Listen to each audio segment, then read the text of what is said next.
What do you mean by that? And then they start looking, finding more.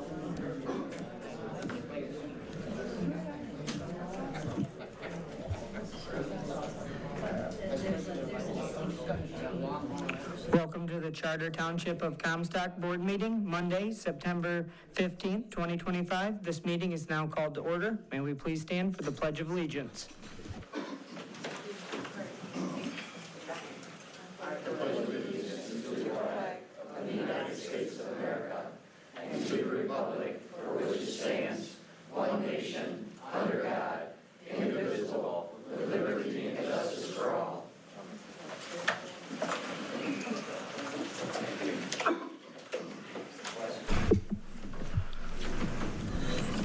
Looking for any additions, corrections, or approval of the agenda? Mr. Chair, I'd like to actually amend it if I could. The section about deputy, I know we have a lot on the agenda today, so I'd like to kind of move that to maybe next meeting. Okay. So we'll just look for striking that from the agenda? Yep, I know we've got so much in limited time, so. And I want to make sure everybody has a chance to really give their input, so.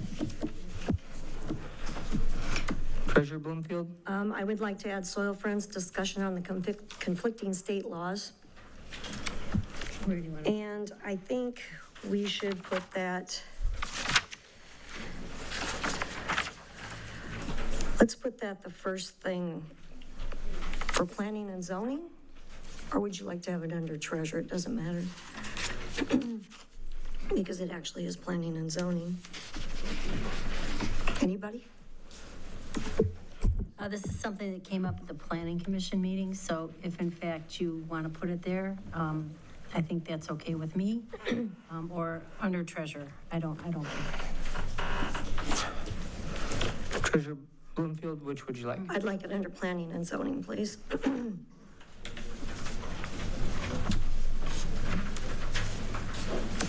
And since as far as that would be my business adding to the agenda, would I recuse myself from voting even on adding it to the agenda? I don't think you need to recuse yourself from voting to add it to the agenda, but when it comes up for discussion, then yes, you would need to not participate. Okay. Anything else? Looking for a motion to approve the agenda as amended. I'll make a motion to approve the agenda as amended. Support. Motion made by Treasurer Bloomfield, supported by Trustee Amos. All in favor, say aye. Aye. Opposed? No. Opposed. So I don't, 3 noes to amend the agenda. 3 noes to amend the agenda Yep. and 4 yeses? Is Yep. that where we were? Okay. Who's the? Well, do we want to roll call this out? Let's do a roll call, please. Trustee Amos, Yes. Supervisor Martin, Yes. Treasurer Bloomfield, Yes. Trustee McIver, No. Trustee Pratt, No. Trustee Cherry, No. Clerk Beauchamp, no. Okay. So where would we like to begin? So we need a motion to approve some version of the agenda. Is this proposed version did not get enough votes to amend it? Either amend it as presented, or amend it with the striking the deputy, or amend it with just the soil friends addition, whichever. I propose a motion to accept the agenda minus the deputy discussion. And the rest as presented. Support. Motion made by Trustee Cherry, supported by Clerk Beauchamp. Roll call vote? Trustee Cherry, Yes. Trustee Pratt, Yes. Trustee McIver? Yes. Supervisor Martin? Yes. Clerk Bochamp, yes. Trustee Amos? Yes. Treasurer Bloomfield? No. Okay, 6 yeses, 1 no. Motion carried.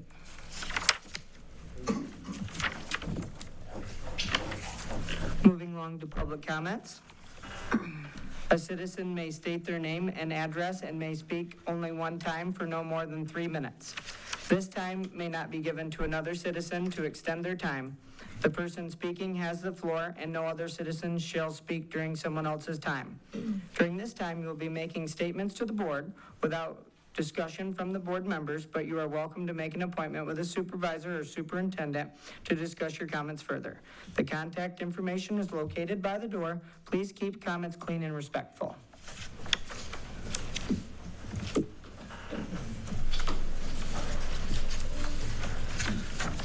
Hi, Tammy Keeler, Salary Street. I thought it was voted on that we're not supposed to have no more closed meetings, that it's open to the public. You guys had one the other day at 3 o'clock, and we'd like to know what that discussion was about.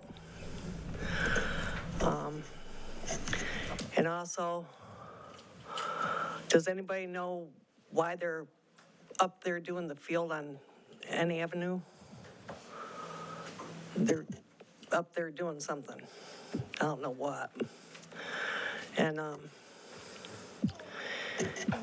glad that you're opening up Soil Friends again, Ben.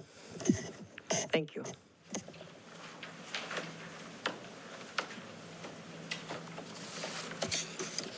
Good evening. My name is Sue O'Flaherty, and myself and my husband reside at 9580 East ML Avenue. Our comments are pretty short. We are, it's mostly about the rezoning request at 2591 South 33rd Street. I would like to ask the board to consider tabling this issue until January, when the Planning Commission has completed their study of the existing chicken ordinance. And real quickly, on the chicken ordinance, a number of issues came up during the meetings and the public comment period. They were identified as things like lot size, chicken coop, chicken coop size, health issues, the number of chickens and roosters in the area. The Planning Commission has very thoughtfully decided to review the chicken ordinance and evaluate it, and see if any changes or adjustments need to be made with that. And that's as a result of the comments that were made at the meetings. And one thought they had was, should we have some triggers, for example? If you have a lot size of 10 acres versus 1 acre, are you allowed to have, 500 chickens, or would 100 chickens do? That type of stuff. And I think that's important because... Ma'am, may I interrupt you? I'm sorry. We're going to give you a fair chance at this again, but with a timer. Oh, am I over time already? No, we didn't start the timer. Oh, okay. Our apologies. I was worried that, am I rambling? But now we've got some parameters. You may continue. I'm sorry to interrupt you. Thank you. Anyhow, I won't take much longer, let's put it that way. The Planning Commission has very thoughtfully decided to review the ordinance and possibly evaluate it for any changes. In the discussions we had, there were discussions about, or the Planning Commission discussed items like, should we consider triggers based on lot size or volume? And the worry is that once this request for zoning is approved, that makes it eligible to have pretty much most farm animals, as I understand it. And this property butts up with ours and 3 others. And we just were concerned about the 2.2 acres or so whether now or down the line, that ends up being a larger grouping of animals, and want to be sure that if the Planning Commission has reviewed that along with the chicken ordinance, because there could be changes to the chicken ordinance that could be helpful overall to all of us in our community. And we just want to be sure that the community is served that way and that animals and chickens are carefully cared for. Thank you. Thank you, ma'am.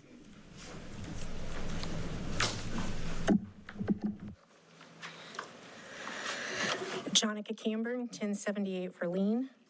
Sorry, I have to read this. My pea brain doesn't hold it all. At recent board meetings, during public comments, there have been numerous disparaging remarks and accusations made against various board members by different citizens. To my knowledge, none of these have been investigated. However, there was one recently that I feel the board needs to address. At our last meeting, Ms. Keeler stated that our superintendent was charging people to talk to him, and she stated that she had proof of it. Since this appears more than just conjecture, if there is proof, I feel the board needs to delve into this matter. Corruption in our government should not be tolerated, and legal action should be taken if found to be valid. If unfounded, I believe Ms. Keeler owes Mr. Hess a public apology, and I would appreciate it if the board would check into this matter. Thank you. Thank you, ma'am. Hello, my name is Dina O'Connor, and from time to time I help my fellow citizens, so I'm speaking to you on behalf of Mark Mort. During the February 3rd, 2025 Comstock Township Board meeting, Trustee Christy Cherry publicly stated that the developer wants buy-in from stakeholders, revealing she engaged in private communication while the matter was pending.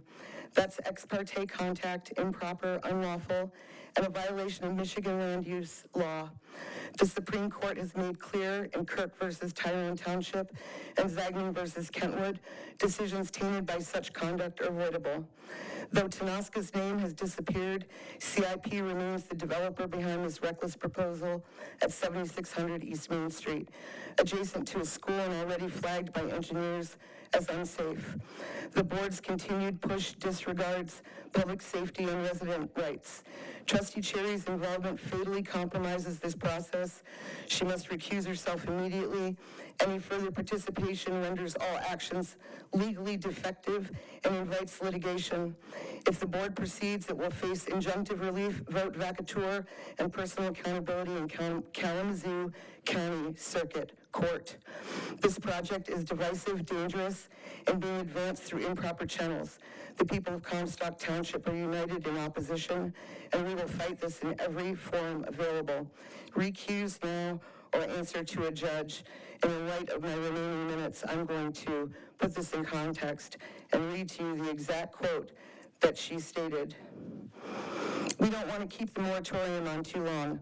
We want to make sure that we're getting as much information as soon as we can to make an informed decision. I think the sooner the better. And I know they do want to work with us, so they want buy-in from the stakeholders at this point. This is the statement and admission that Trustee Cherry engaged in private communication with the developer while the matter was pending before the township. Thank you very much. Thank you, ma'am. Any further citizen comments this evening?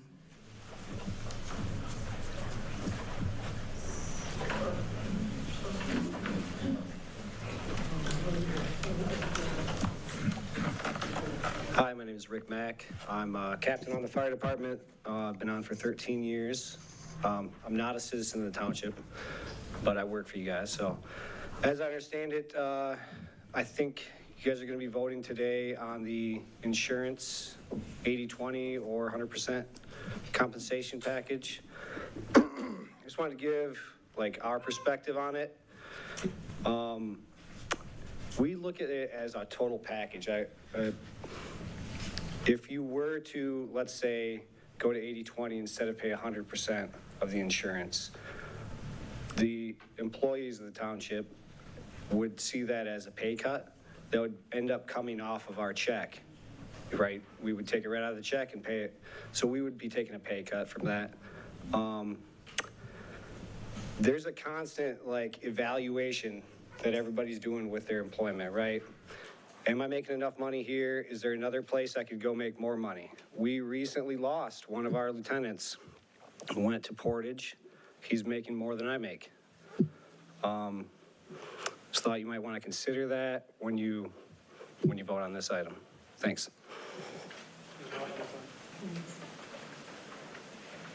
Thank you, sir. Any further citizen comments?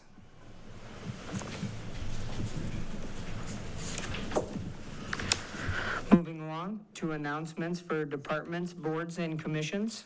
I don't believe that we have anything this evening. Moving along to approval of the consent agenda. Township Board meeting minutes, draft, August 18th, 2025. Township Board special meeting minutes, September 8th, 2025. Bills payable, September 16th, 2025.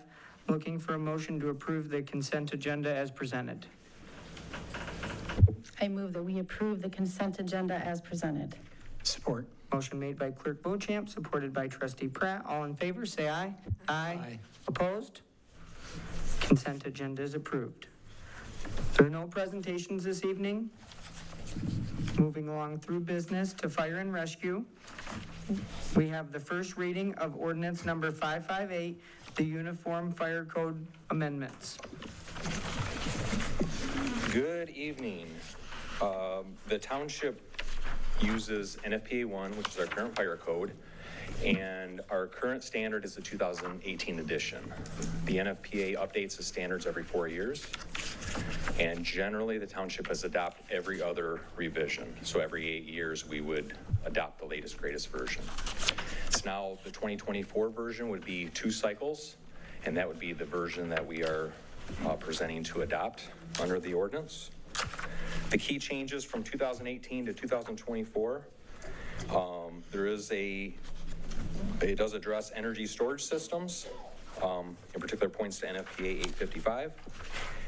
Balcony and deck cooking is an update, and how to protect that. What to do if there's a fire system impairment. How to maintain fire service mains are pretty much the highlights, short of some specific wording of the NFPA standard.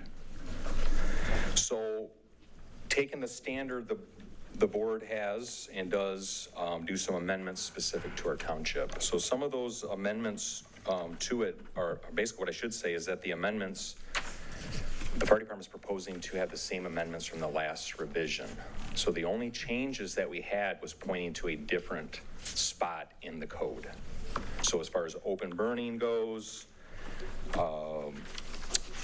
markings, records, apartment building, addressing that, central service station, maintenance, fire department access roads, all that is the same proposal. We're just pointing to a different section because the code has changed.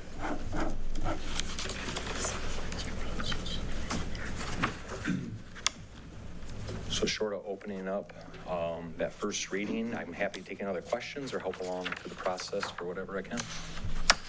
Any questions for Chief Beauchamp? I have a question. I noticed on packet page 24, it talks about section 6, talks about a Board of Appeals shall be established. And as far as I know, we have a zoning Board of Appeals, but not a fire code Board of Appeals. Is this something that we need to create, or is it a countywide? Do you want me to take that, Chief, or not? That's up to you. Basically, the intent is by adopting this would revitalize that or have a new board with the adoption of. Typically, same with our building official, they have to have a board in case somebody wants to contest or appeal the building code, same with the new fire code, and that would be the township board would have to appoint anywhere from 5 to 7 members, just in the queue so if that anybody ever challenged, I guess would be the word, the fire code, that they would come, just like the zoning Board of Appeals, but they would come to the fire board. So once that's adopted, then we would put that on the agenda for the township board to find some people for that. And appoint, so.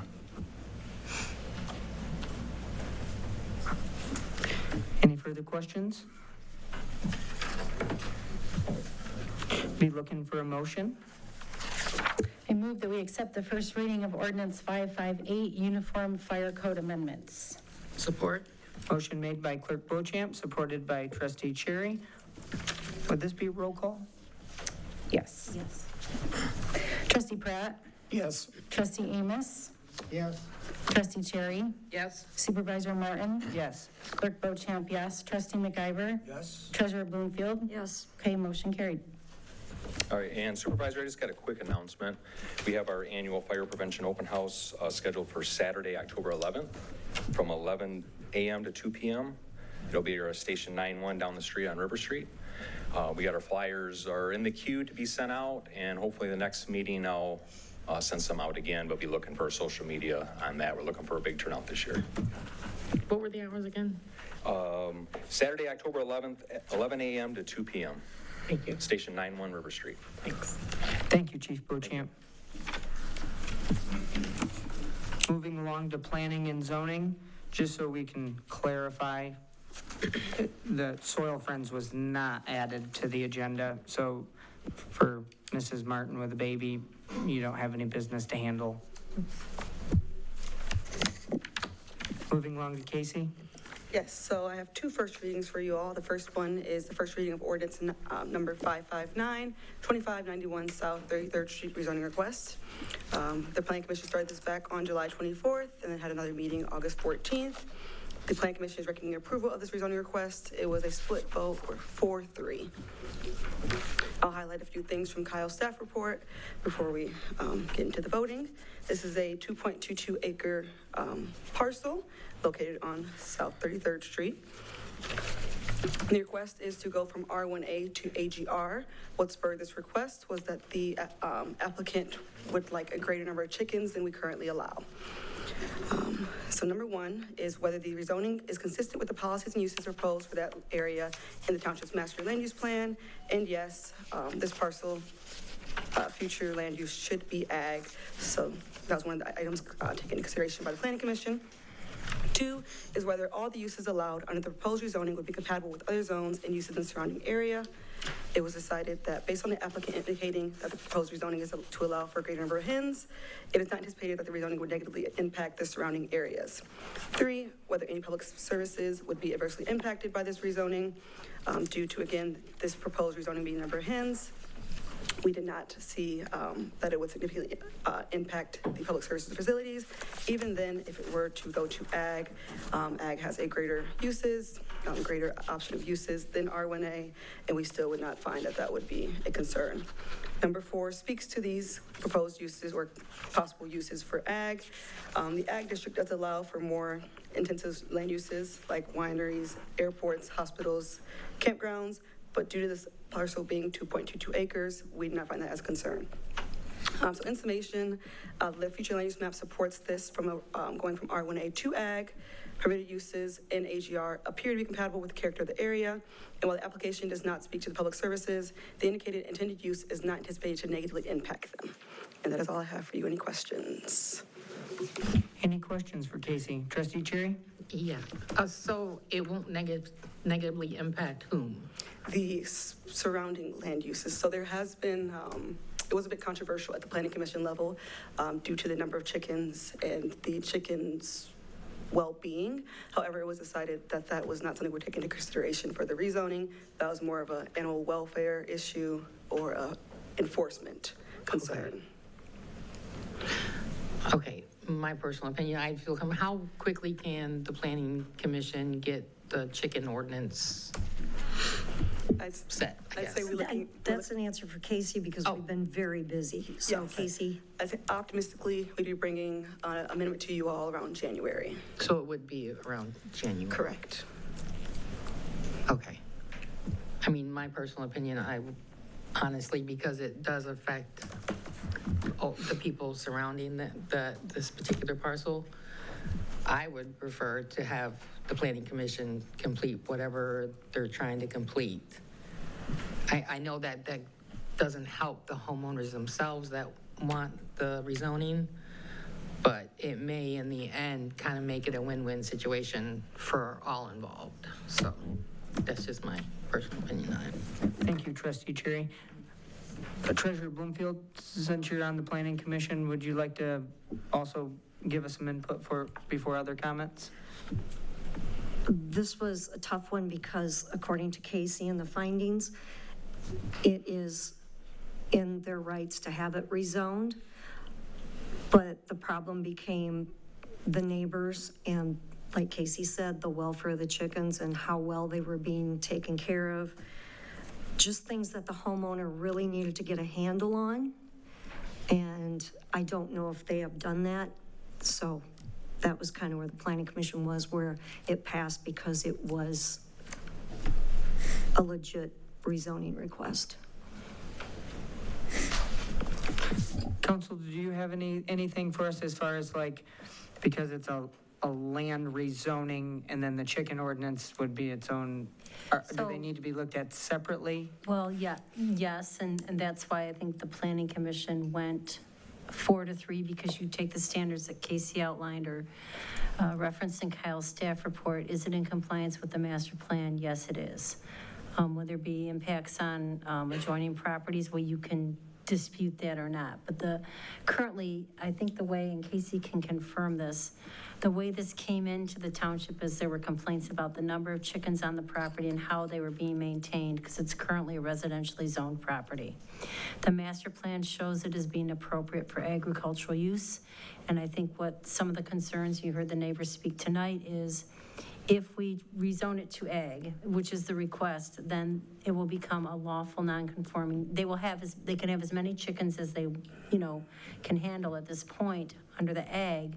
And if we change the zoning ordinance regulations regarding chickens in a month or 4 months or whatever, they will have been able to lawfully establish on that property as ag with the number of chickens that might not fit. It's a difficult thing because this is a 2-acre parcel surrounded by other similarly situated or sized parcels, and the master plan does show it as appropriate for ag. So in terms of the standards you're going to look at, and that's why it was a split vote on the Planning Commission. So it's up to you to decide. We can't necessarily say we don't like the way the chickens are being maintained or anything like that in terms of the zoning. You could table it. You could approve it. You could deny it. We can't put conditions on zoning, as we know. And if we amend the zoning ordinance of chicken regulations within the next, or the Planning Commission comes forward with something, but you've already zoned this to ag, then they would be allowed to go ahead right now and establish lawfully their number of chickens that they have. So I think that's why some people have asked for a tabling or a pause, if you will, so that the Planning Commission, which has already started the discussion about the chicken ordinance, can figure out what they're going to recommend to this board. And then this board would know what that was going to be and could decide whether this property should be rezoned or not. But that's up to you. You can go ahead tonight. You can deny it, approve it, but the staff report indicates, it is master plan for agricultural, and that is what the zoning request is. And to clarify, the Planning Commission did make a recommendation to approve And a 4-3 vote, though, so it was not unanimous. Yep. Okay. Trustee McIver? I would be more inclined to try to find a suitable answer for this for the owners of the property that requested the rezoning and the neighbors. They have as many chickens as they want on a piece of property that size. Who's going to regulate that? That doesn't sound like something I'd want to be responsible for. Thank you. Thank you, Trustee McIver. Clerk Beauchamp? The Planning Commission has started the discussion, but has it gotten to the point of discussing how many chickens would be allowed with the chicken ordinance? Because right now it's 6, is my understanding. Correct. They have discussed a sliding scale. So once you hit 5 acres, you can go, 8 chickens and then so on and so forth. There has also been discussion. Currently, agricultural parcels are exempt from our chicken ordinance. There has been discussion of making ag parcels also follow our chicken ordinance. So that same sliding scale. So there are a few things they're working on. Council, one next question for my end would be, the ordinance would not be able to conflict with state statute of No, so again, if somebody, we would, the statement that the property owners here are raising these chickens for their own family's use. So they would not be able to assert the Right to Farm Act as a preemption to local zoning or as essentially overriding local zoning. To assert the Right to Farm Act and to be able to rely on those standards, you have to be in commercial agricultural production, and you have to be in compliance with all applicable generally accepted agricultural management practices. So in this particular case, because the testimony has been, these chickens for my family's use, all right, that's not commercial agricultural production. So if somebody truly was a farmer in the agricultural district and in commercial agricultural production, there would be probably different standards for them than what may come out of this revised chicken ordinance, if that makes sense. It does. Trustee Pratt? Yes, in addition to the Planning Commission voting for this, even though it was a close vote, and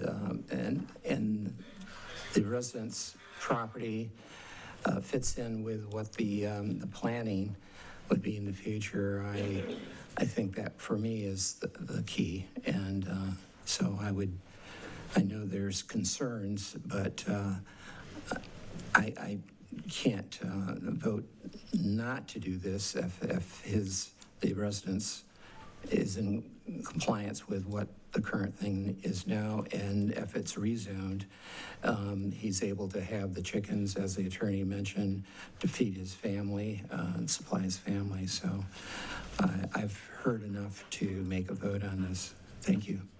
Thank you, Trustee Pratt. Trustee Amos? I guess I'd like to see them finish the chicken ordinance, because I had chickens next to me one time and it was a mouse.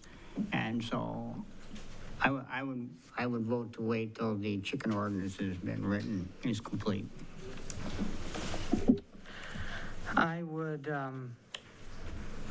lean more towards if the Planning Commission voted and to make a recommendation and it met the master plan, that I would lean more towards being in favor of the approval. So at this point, I'd be looking for a motion. I move that we approve the first reading of ordinance 559-2591 South 33rd Street rezoning request. Motion made by Clerk Beauchamp. Support. Supported by Trustee Pratt. Roll call vote. Trustee Amos? No. Trustee Pratt? Yes. Trustee Cherry? No. Supervisor Martin? Yes. Treasurer Bloomfield? No. Trustee McIver? Yes. Clerk Beauchamp, yes. Let's see, we have 1, 2, 3 noes, 4 yeses. So motion carried. Thank you, Casey. Perfect. And then moving on to, what is this? First reading of ordinance number 560. This is a rezone request at 155 Elliott Road. This is an interesting parcel. It's about 1 acre in size, and half the acre is, or the northern half is zoned, I believe it's R1B, and the lower half is zoned light manufacturing. And in our research, it has been like this since the 1970s. The applicant did not know until he found out by me that it was split zoned when he was trying to, I believe, sell it. So we're here trying to figure out what way to go, and the Planning Commission unanimously voted recommendation for approval based on the fact that it was zoned like this since the 1970s. I'll go through the same standards. Whether the rezoning is consistent with the policies and uses proposed for that area in the township's master land use plan. It was found that we cannot make a determination. The master land use plan is kind of done in odd shapes, not per parcel. So it looks very close that it could be, what is it, general industrial, or it could be residential. So we couldn't make a decision on that one. Whether all the uses allowed under the proposed rezoning would be compatible with other zones and uses in the surrounding area. The subject site and surrounding area have been zoned and planned for residential uses since the 1970s. A rezoning to LM may have unanticipated consequences pertaining to the permitted land uses than what have been currently provided with an application material. So currently, oh, wait, sorry, we went on the wrong page. My apologies. So back to number 2. It has been operating for decades, as I stated earlier, and the owner just recently found out that it was split zone like this, and it has been operating in a manufacturing capacity. So we do not believe that it's not compatible technically because it would be light manufacturing and residential, but it's been working well in this neighborhood thus far. I haven't had any complaints, and nobody came to the public hearing to dispute it. 3, whether any public services or facilities would be significantly adversely impacted. It should be noted that the expansion or growth of the site would require a site plan review or admin site plan review with fire engineering planning. So currently, it is not causing any adversely impacting the area. But again, if he were to expand, we would then look at that process. And 4, whether uses allowed under the proposed rezoning would be equally or better suited to the area than uses allowed under the current zoning of the land. Again, as I just stated earlier, it's currently functioning as LM. And so while it does not align with our future land use map or what we can see, it has been operating like this for 50 plus years, and it has not been an issue thus far. And I think that's all I have for you. I just really wanted to highlight that it has been a bit of confusion as to the split zone, and this is why we are here today. Board member comments or questions for Casey, or comments from yourself? We'll start with Treasurer Bloomfield, since you're on the Planning Commission. This was a 7-0 vote, and we even bypassed our second reading of it just because it was kind of ridiculous. We felt like since it had been in use since 1998, I believe, and as we went back through all of the paperwork that the landowner supplied us with, it was rezoned back in 1998, but it was the township's responsibility that it never ended up actually being rezoned. They went through all the paperwork, everything they needed to do, but somehow it fell through the cracks to turn the property into light manufacturing. So we all felt like this property owner has struggled long enough, waited long enough, so we all recommended to move it forward without a second reading at the Planning Commission. Thank you. Trustee McIver? Well, if you, thank you. If the owner of the property is simply looking at it to get it rezoned, so it's all, the whole piece of property is the same zoning, I would have no problem with it, I don't think, but I haven't thought it through, really deeply either, but. Do you have any questions for Casey at all on the matter? No. Thank you, Trustee McIver. Clerk Beauchamp? I don't have any questions. Trustee Pratt? None from me, thank you. Trustee Amos?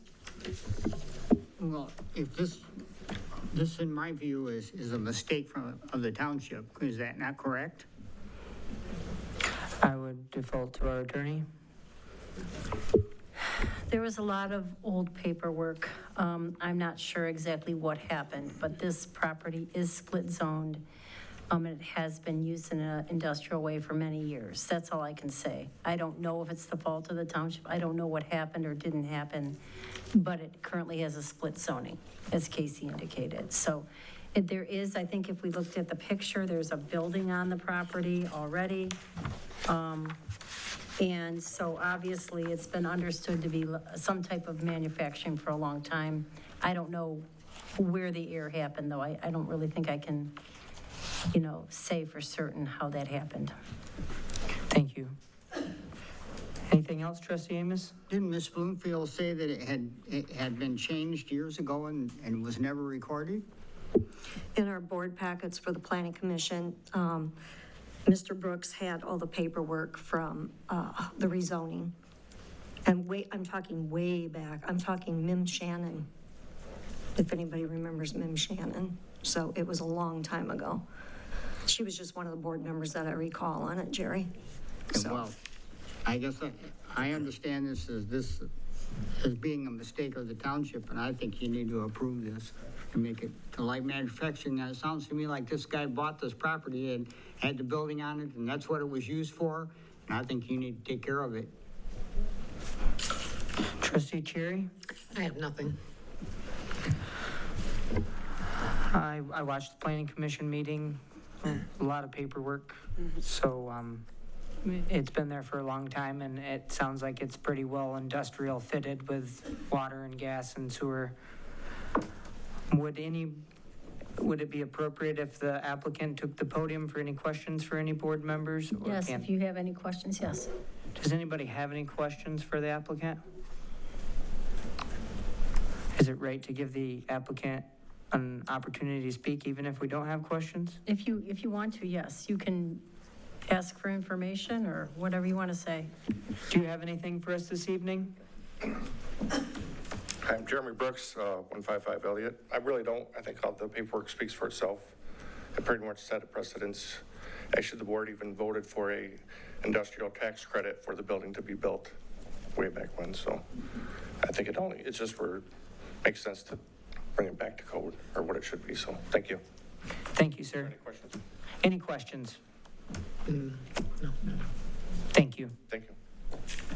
Casey, do you have anything else for us? No, that is it. And would be looking for a motion.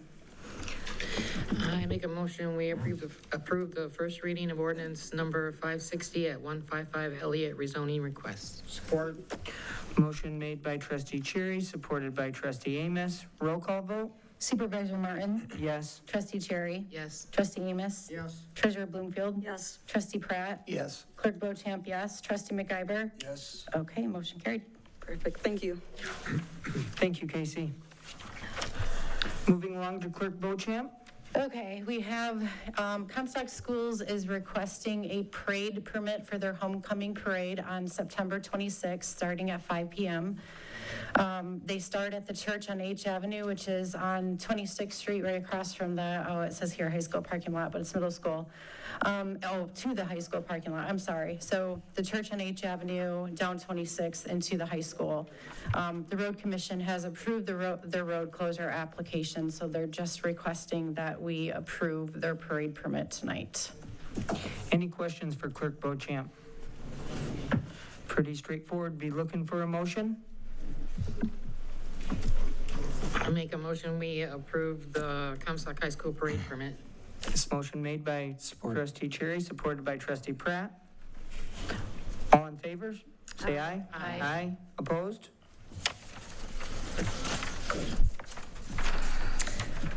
Okay, next is election update, first of many, regarding the November 4th election.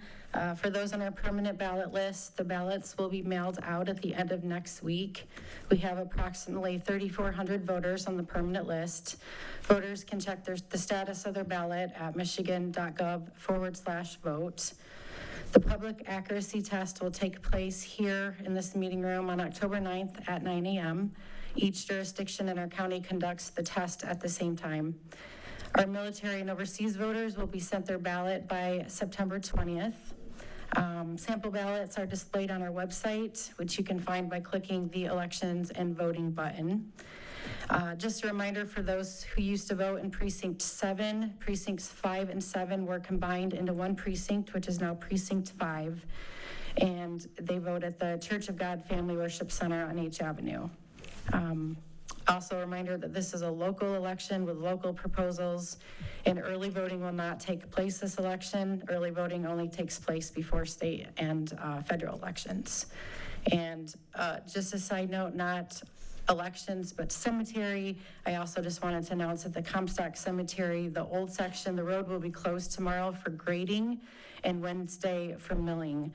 The cemetery will be accessible by foot only during this time, and it will fully reopen on Thursday.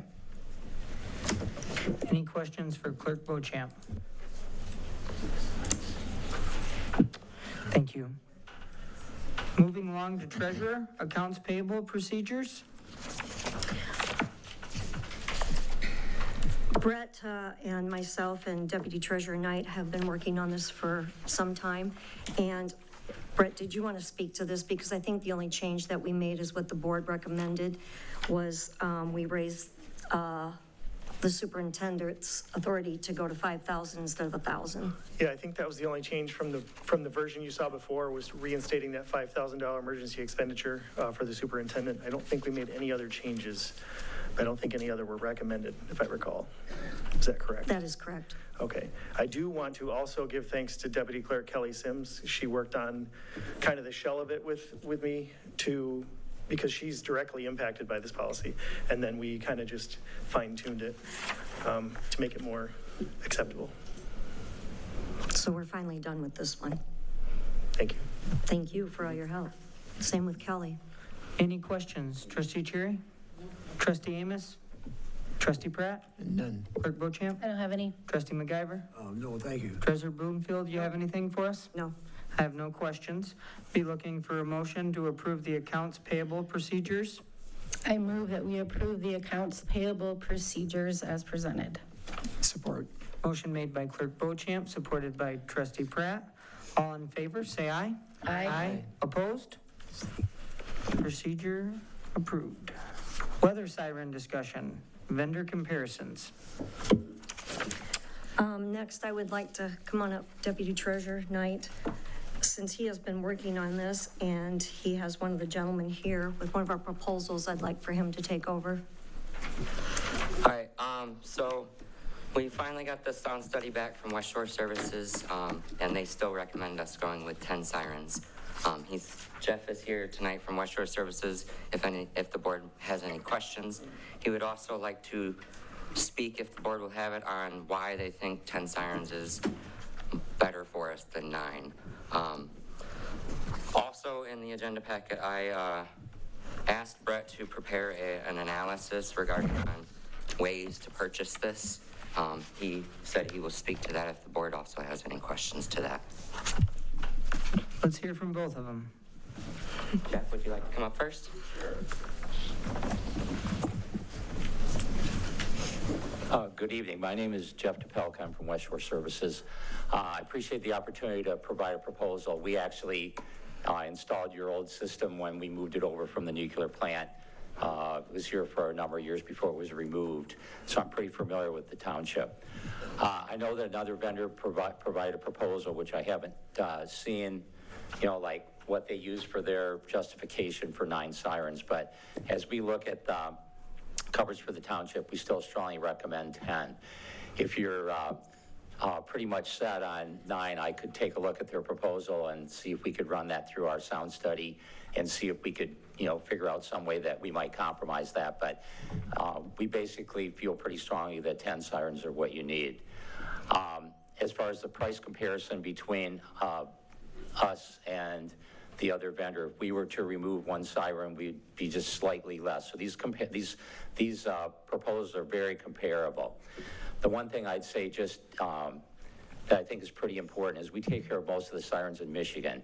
Our office is only 60 miles from here. We take care of Portage, Kalamazoo. Those systems have been in for a long time. So if any of you have had a chance to check with people that surround you, could get an idea on our performance and our service. Another thing that I think is pretty important to point out is that these siren systems, not only just ours, but the other vendor that proposed, are pretty proprietary. So the signaling, I don't know how much you know about sirens, and I don't want to bore you too much here. So the system we propose is a 2-way system. So these sirens are going to have a CPU and the computer in the siren. It's going to talk back to the control point. And you're literally going to know what happens to that siren 24/7, 365. If I was standing here right now and the power went down at one of these siren sites, after 45 seconds, you would get a ping back to the control point. The green dot that's on the map of this township would turn red, and when you click on that township, on that dot, it would tell you exactly what happened. Same thing goes for power outages, cabinet intrusion, if it doesn't get the handshake. So it's pretty sophisticated. So the county's been looking at for some time to get a countywide system, and our system would seamlessly blend into that if you decide to go with us. But anyway, like I said, I'm not really trying to convince you whether you should do 9 or 10. I just think that, we spent a bunch of time, researching this, and I think that 10 sirens are really what this community needs moving forward.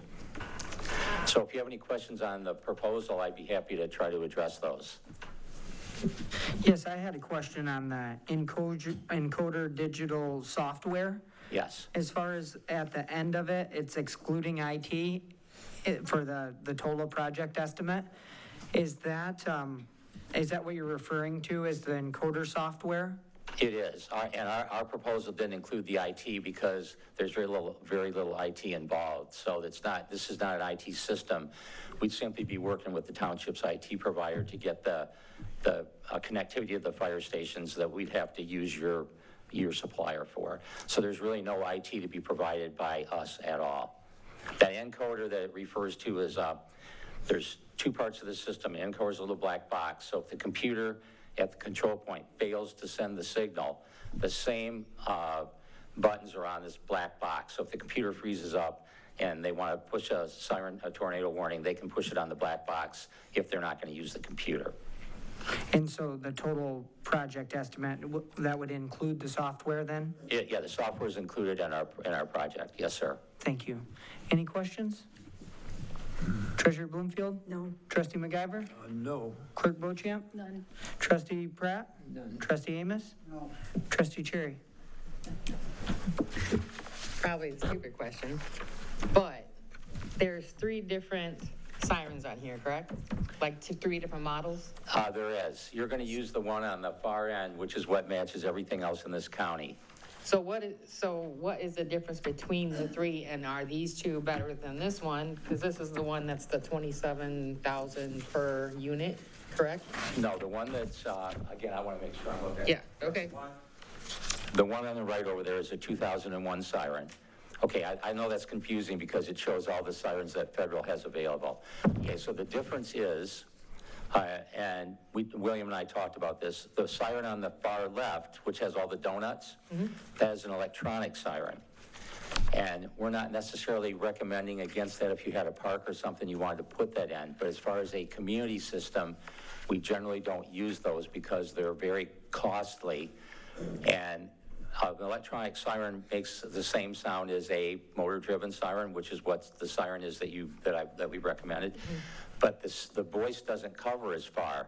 So if you want to use electronic sirens, your main purpose would be because you wanted to broadcast that message, which means you need way more sirens than what you would have in the proposal that we provided. Okay. But these do work in conjunction with each other. So if you were to decide that you had a park or something in this community that you really wanted to put a digital message into that you could still send from this encoder, or something like, I don't know, a lightning strike has been detected, please take shelter, or a tornado warning has been issued, please take shelter. That is something that can be done in conjunction. The systems they blend right in. It's just that most communities, because of cost, are simply looking to get the signal out and say, when you hear the siren, these are the places you need to go to find out why it's being sounded. Okay, thanks. See, that wasn't a stupid question. Well, initially it kind of just sounded stupid in my head, and I was like, No problem. All right, well, thank you. You guys are too kind. I appreciate the opportunity to at least talk a little bit about it. I appreciate it. Thank you very much. Thank you, sir. You bet. Brett, would you like to speak to us?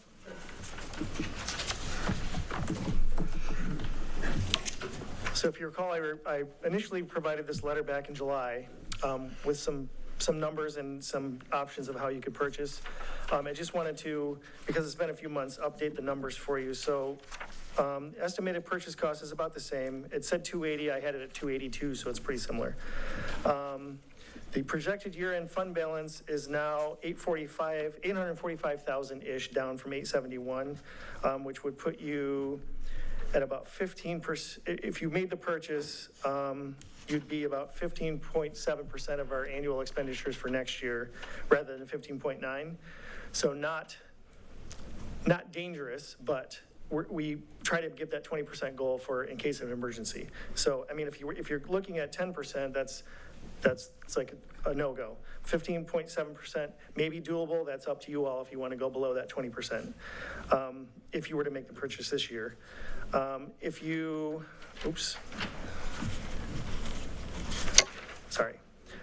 Scenario 2 is, the first scenario would be to make the purchase right now, take it out of the money we have now. Certainly have the money, but where do you want that fund balance to be? That's the question. Option 2 would be to put it in the capital improvement plan. It gets approved. We make the purchase. I know that it would have to be the proposal would have to be redone. Probably they would expire, but you would at least know what you need to save for and put it into the budget when you have enough money in any certain year. Scenario 3, you could increase the general millage, which is one of the proposals tonight, and that would cover the purchase next year without a problem. One scenario that I didn't put in here is you could attempt to put it in the budget for next year. We haven't really dug into it yet, the superintendent myself, but we could try to work it in and see where that would actually put you at the end of next year, where the fund balance would be. That could also be feasible, but I did not put that in the letter. I apologize for that. So I guess that would be scenario 4. Try to work it into the budget next year, see where you end up. It may be you're at 18 or 19%, which is, that's a little better than 15%. So if you, whatever your direction is, I can put something together if that's what you want to do, but that's the basic 4 scenarios you're looking at. So. Any questions for Brett? Treasurer Bloomfield? I would like to see you work it into next year's budget. Sure, not a problem. Trustee MacGyver? I would tend to agree with Trustee Bloomfield. But definitely in the next year, we've got time to think about it. And there's things going on right now that we probably ought to be well-heeled to be watching as far as money and finances go. So that would be, right now, would be my call. Thank you. Clerk Beauchamp? I would also like to see what the numbers would look like in next year's budget. I think that would be an option, and depending on what that looked like, I think putting it in the CIP would also be a good option. Trustee Pratt? Yes, looking forward, next year I think would be an optimal time to work or attempt to work this in.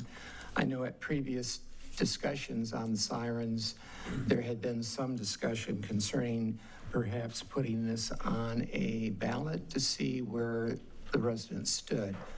We can see some very good things to having sirens, but there was also some, if I correctly remember, some issues with sirens that somebody inside may not hear them, if they were in their basement, as an example. So I appreciate the information we've gotten so far, but again, I'd like to see some input from the residents, and if this was on some kind of ballot proposal, that might help us, because this is a lot of money. The safety issue is certainly up there, and just speaking from my past in Kalamazoo, I felt more secure with the sirens that we had there. That's been a long time ago, and so I'd like to hear more discussion from input from residents to see where they stand on this whole thing. Could I just respond to his question?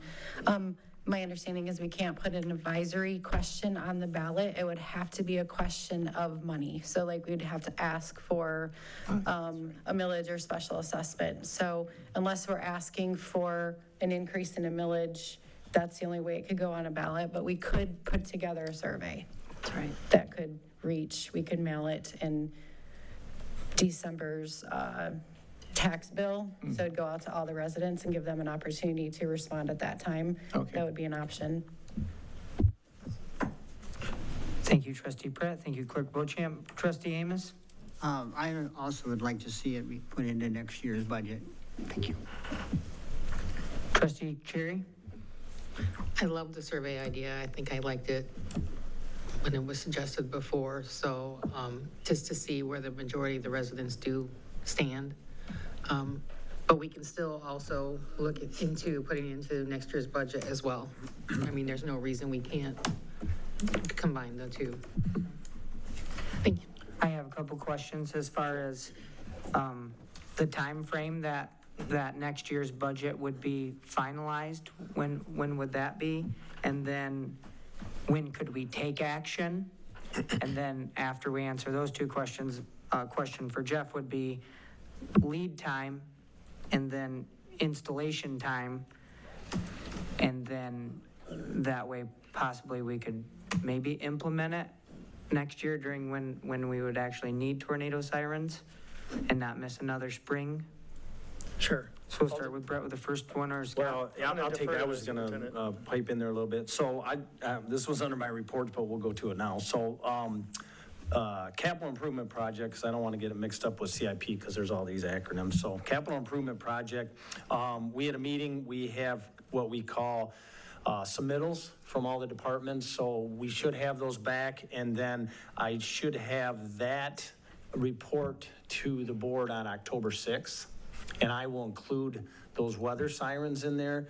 I guess, do you want me to just ballpark a $300,000 figure? Because you haven't really decided on which companies you're gonna go with. So there's one that's, 600,000, but they look like the rest of them are, 280, 290. So if I just said 300 and put that into the, because we kind of estimate all that, that would be in the capital improvement project. And then either the 20th or the November 17th, typically about November 17th will be the look at the budget. So we can go from there, and then that gives 3 more meetings for deliberation on budget and voting that in. So you'd still have December 1st and the 15th, and November 17th, 1st, and the 15th for budget. So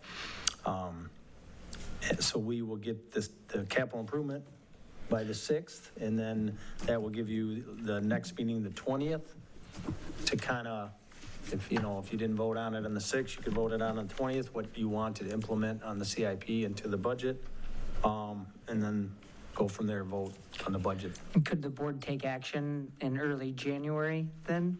Well, once you approve the budget, then the budget is approved, and then that would be January 1st budget, and then you could authorize at that point, January 1st, whatever in the CI, in the capital improvement project you want to spend the money.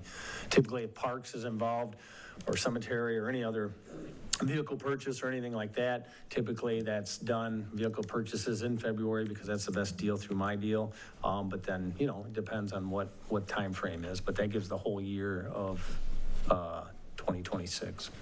Starting January 1st. Thank you. Any questions for Superintendent Hess or Brett? I have one. Sorry, I know we can talk about this in the office, but so first look is the first meeting in October, not in 2 weeks? No. Capital improvement is the first. Okay, the first look at the budget I'm talking about. Budget's probably going to be the 20th of October. Oh, so that, okay, sorry, so that's plenty of time. Mm-hmm. So I don't know if you want to see just a budget with that in it, and then you could take it out yourself, or do you want 2 different versions of the budget? Either way, we can do just a full budget, put everything in there, and then you can just, I want to see what it looks like without that in there. You can just kind of do that on your own mental calculations. Either way we can do. And we just need to know, I think that's on there, but the millage rate, that determines too on how we're putting together the budget. Right, and not to add another. We've started the process. Not to add another caveat, but another thing you could do, if you wanted to, is if you wanted to go forward with the sirens, you could make the purchase this year, because we start collecting taxes in December, and then just make your budget so that you're way under budget next year to make up that difference. You'd still be kind of, depending on when they expect payment, you'd still be in that 15% fund balance range for a few months. You'd be in the, danger zone, so to speak, for a few months. You could do it that way. I don't know that I recommend that, but it is another option if you wanted to do it that way. Thank you. Jeff, could you tell us about lead time and installation time? I can also give you another option, maybe. Okay. If you checked with communities that have purchased sirens, you'll find that most of them rarely buy them all at once. They normally start a project with the control point and, setting up priorities where the sirens provides the most benefit. So you could split this up into, I've had customers that are buying this many sirens that have stretched their project out for 2 or 3 years. If you looked at Portage's newsletter that they just put out a couple of weeks ago, you'll see that they talked about when they first bought their first sirens and how long it took them to get the rest of them. So I do want to throw that as an option because it doesn't make any difference on our price. We're close enough that, we're 60 miles away. We do all the work ourselves, so we're not tied to another contractor. So we actually do everything. So it's not like we have to go to somebody else and say, do you mind if we split it up? So I'd like to throw that out there because quite often it takes the pain of this whole budget thing. Maybe next year you'll decide that you don't have enough money to buy the last 4 sirens or whatever it is that you decide to do, and you put them up another year. So I just want to point that out. So your direct question, I'll answer the questions that you raised. First, normal time from placing an order to getting the equipment to us is probably 6 to 8 weeks as a general. That's pretty much average. And then we would generally have everything ready in another 2 or 3 weeks. We'd have them installed. Whether it's 1 or whether it's 10, it doesn't really make that much difference to us. Because again, we're doing everything ourselves. So that's about it. So total project, let's say 10 weeks from the time we get the order till the sirens are installed. Does that include Consumers Energy? It does, because we'll start working with them the minute we're down here, because they'll have to, the way this project works, again, I won't take too much time here, but so we would work with your staff, whoever you assign to us, to actually choose these locations, to make sure that we chose a lot of the original locations that you had sirens before, because we knew the community didn't mind them in those spots. So we figured we wouldn't get, you wouldn't get a lot of complaints because they've already had sirens in those locations. But we would go through, stake out all the sites, get this township's approval. At that point, we would find out who the Consumers Energy person is, and we would start working with them, because most of these sirens get power overhead, free electrical connections from the transformers or secondary power source. So that would be the next step. And then if there's any county road permits, we'd start working on those. They would be your responsibility, but we would provide the, any necessary documentation, because we don't want to have to charge you for doing things that you get for free. So we don't do road permits unless you make us. But we'll provide all the information, site drawings, we'll stake all the sites, we'll do all the underground utility locates. So that's the way this project would go. So once those locations are approved, when the equipment comes in, it's simply, building the equipment and boring the holes and putting them in. And putting them in. And then as far as if we were to wait, I know this might be a tough question to ask, but I'm sure you're foreseeing some percentage of cost increase. Well, if you gave us an order for those sirens right now, they would be $30,600. That doesn't mean that we won't try to do, because I've got federal holding the price on this job. We started this back in this proposal, if you look at, started in 2024. So I've been fighting with federal, who's the equipment manufacturer, to keep you guys on the, on the price protection list. They might still continue to do that a little bit, because I'm pretty popular with them, but it would depend on how long you guys want to drag this out if you decide to go with this. But yeah, we could probably hold the price a little while, but certainly not into the middle of next year or anything, because these guys have price increases pretty regularly in the fall and in the spring. And I thank you for mentioning the implementation of maybe not all of them at once. And my question for that would be,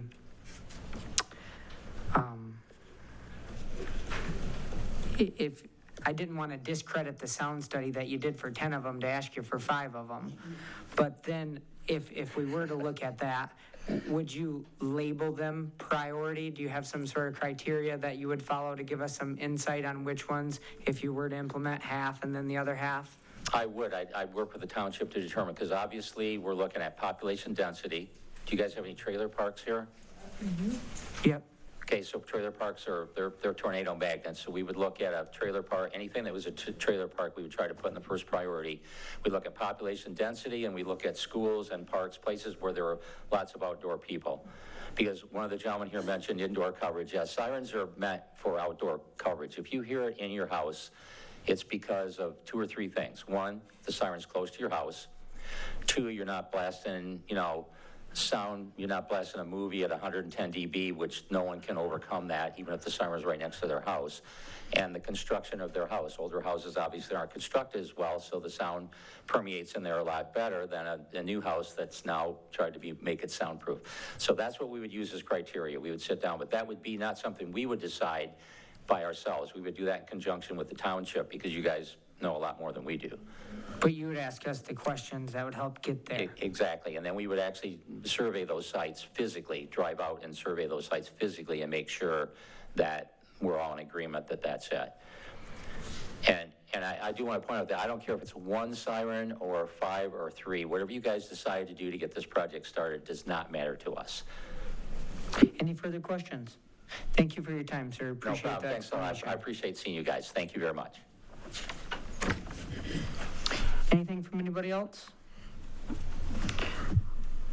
Moving along, we decided to stick with striking the deputy discussion, is that correct? Moving along to supervisor, the acknowledgement and response to the request under Public Act 233 of 2023, request and meeting with the chief elected official township supervisor regarding compatible battery energy storage system ordinance and to discuss site plan for the Swan project, an offer to meet. The township received via email and certified mail the request to meet. Dear Supervisor Martin, our firm represents Copenhagen Infrastructure Partners, CIP, with regard to certain property located on 7600 East Main Street in Kalamazoo, Michigan, tax parcel 07-16-205-015 property, which is within the Ag Residential Zoning District of Comstock Township zoning ordinance. CIP intends to construct a battery energy storage system project on the property. Accordingly, CIP is offering to meet with you to discuss the ordinance as well as the proposed site plan for the project. We respectfully request your response to this offer to meet within 30 days after receipt of this letter. In the event we do not receive a response, CIP will proceed in accordance with the State of Michigan Act 233 of 2023.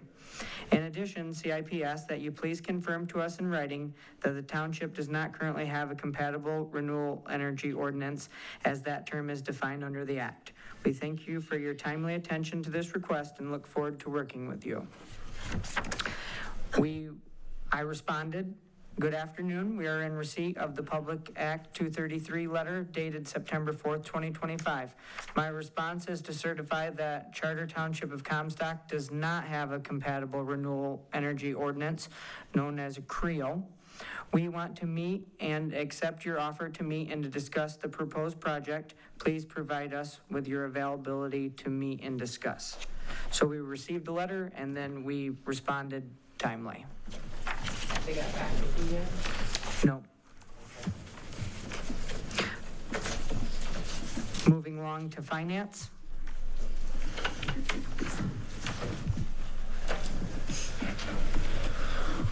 Hello again. So as the memo says, the township millage rates need to be approved by September and sent to county equalization by September 30th. So looking ahead, we're going to have, well, depending on which millage rates you choose, we'll have to have a public hearing set for the next board meeting on September 29th. So with your permission, later, I'll have to get with Attorney Kaufman to get that published. But for now, as stated before, there's a certain level of millage rates that you could approve, and then you could just approve them, whatever the base tax rate is, which you would have to lower your millage rate from last year. So for reference, I made a little spreadsheet with some comparisons. This is not an exhaustive list of the millage rates you could charge, but it's just kind of like some suggested rates, I suppose. So the first column is exactly what you levied last year. So that's 5.5717. Even if you did that, you would still have to have a truth and taxation hearing because your base tax rate is now lower based on that fraction, which I did not put in there. I apologize for that. So if you levy only what you did last year, you'll have to have a truth and taxation hearing for that. Second column is adding back in the full law enforcement millage, which it does, if you don't add back the law enforcement millage, then we will not pay a sheriff's deputy next year to have 24-hour coverage. It'll just be they respond or they patrol as they see fit. If you add the law enforcement millage back in, we can pay for that for one more year, as that millage does expire at the end of this year, so you can collect it one more time.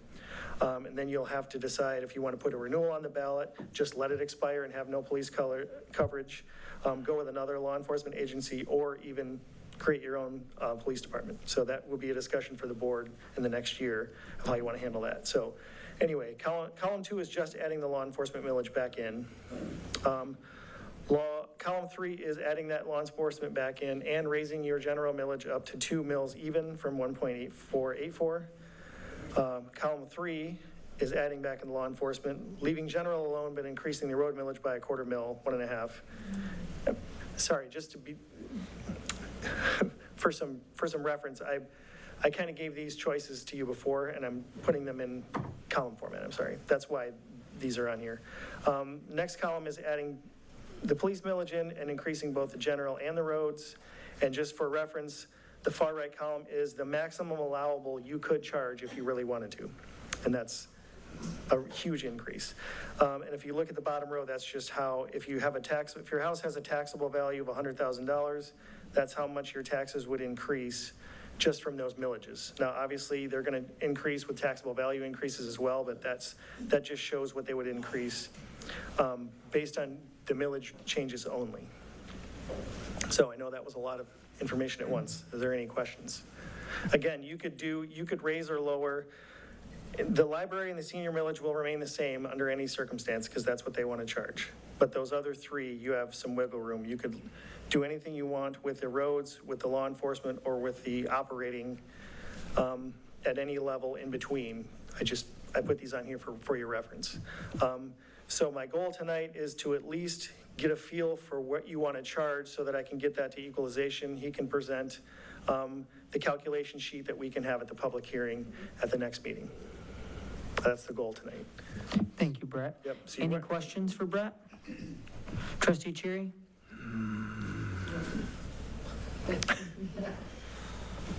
Not offhand, no. Trustee Amos?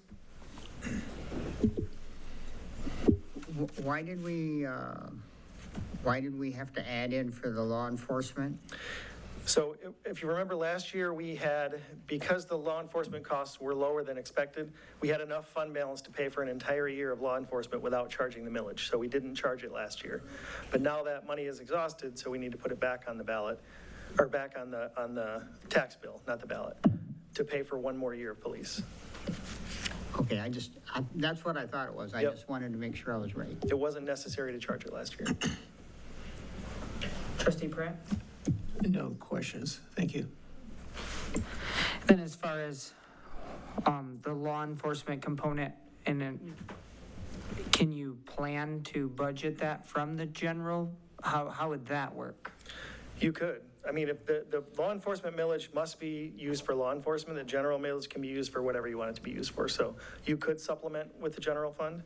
Now, just as a caveat again, if you charged 0.6 mils, let's say, for police, that would pay for an entire year. This is the full police millage that you could charge 0.99. So if you wanted to only charge what would get you through next year, you could do 0.6.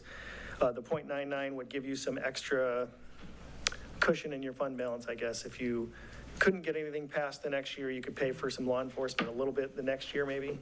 So that there is some wiggle room there. If you want to charge just what will get you through 1 year, it's no problem to charge a little bit less and do the 0.6 mils. But yes, sorry. In a roundabout way, I'll answer your question. Yes, you can use general fund for anything you'd like, including police. And then for the increase with the roads, does the board determine which roads and what point of focus would be, like maybe like adding a stoplight on Gull Road or slowing traffic down there or anything like that? No, sorry, you go ahead. I was going to say, this is just for road repairs and maintenance. Yeah, this is just for if we're going to resurface a road, chip seal a road, anything that just the maintenance, anything with signals is usually, it's a long process with the road commission. Typically they do that, so.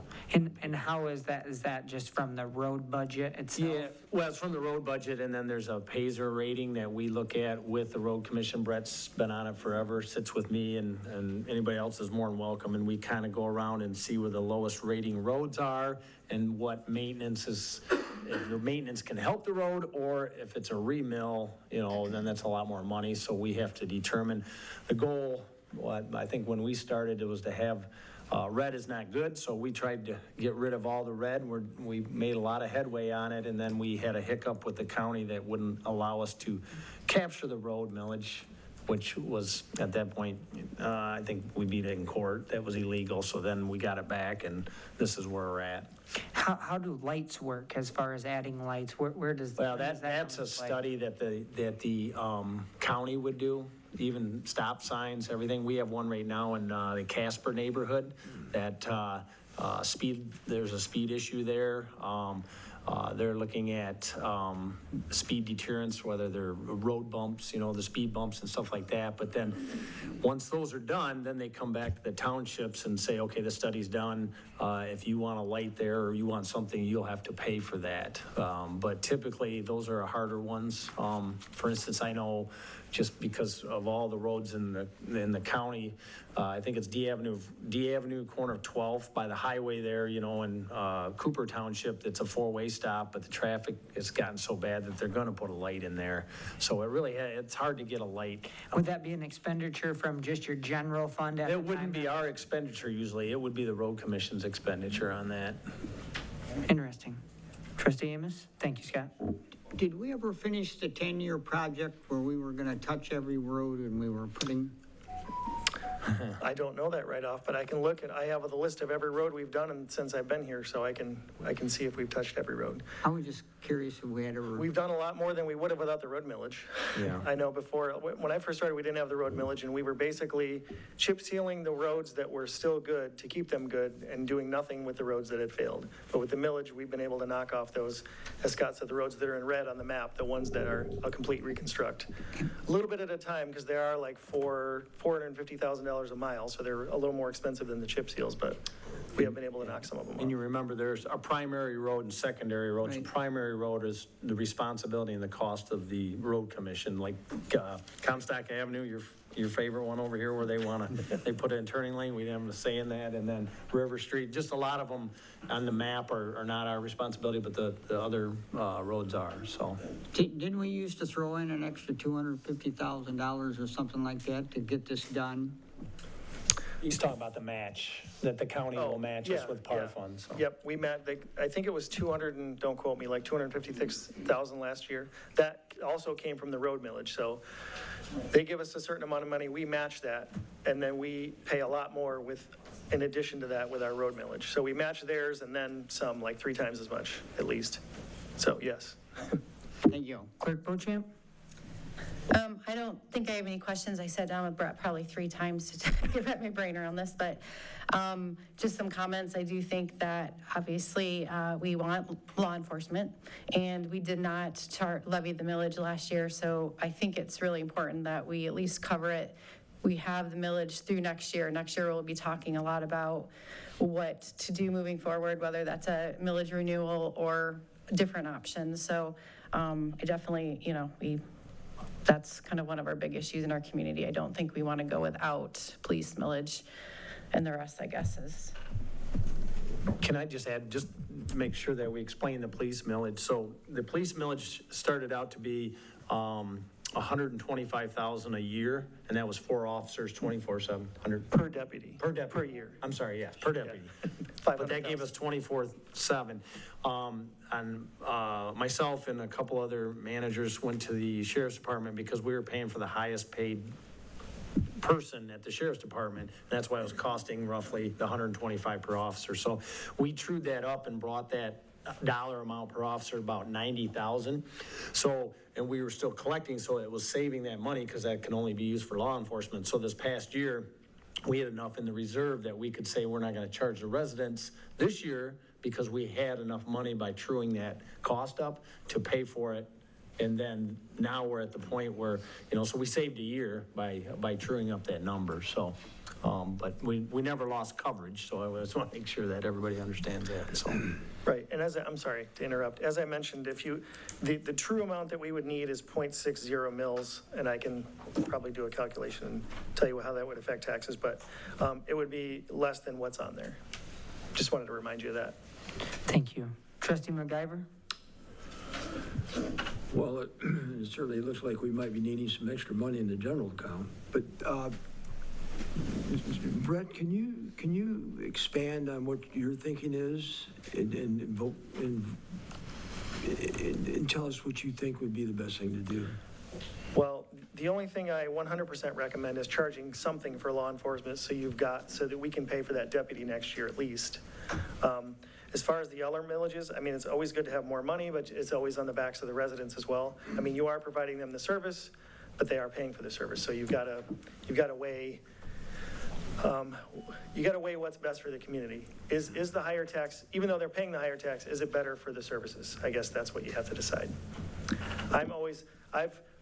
One of the things I've always been in favor of myself is the road millage, since back when we got it on in 2016. So I always like to see more money to roads so that we can catch up. But that's me as the finance director, not as. Thank you. Yes. Treasurer Bloomfield?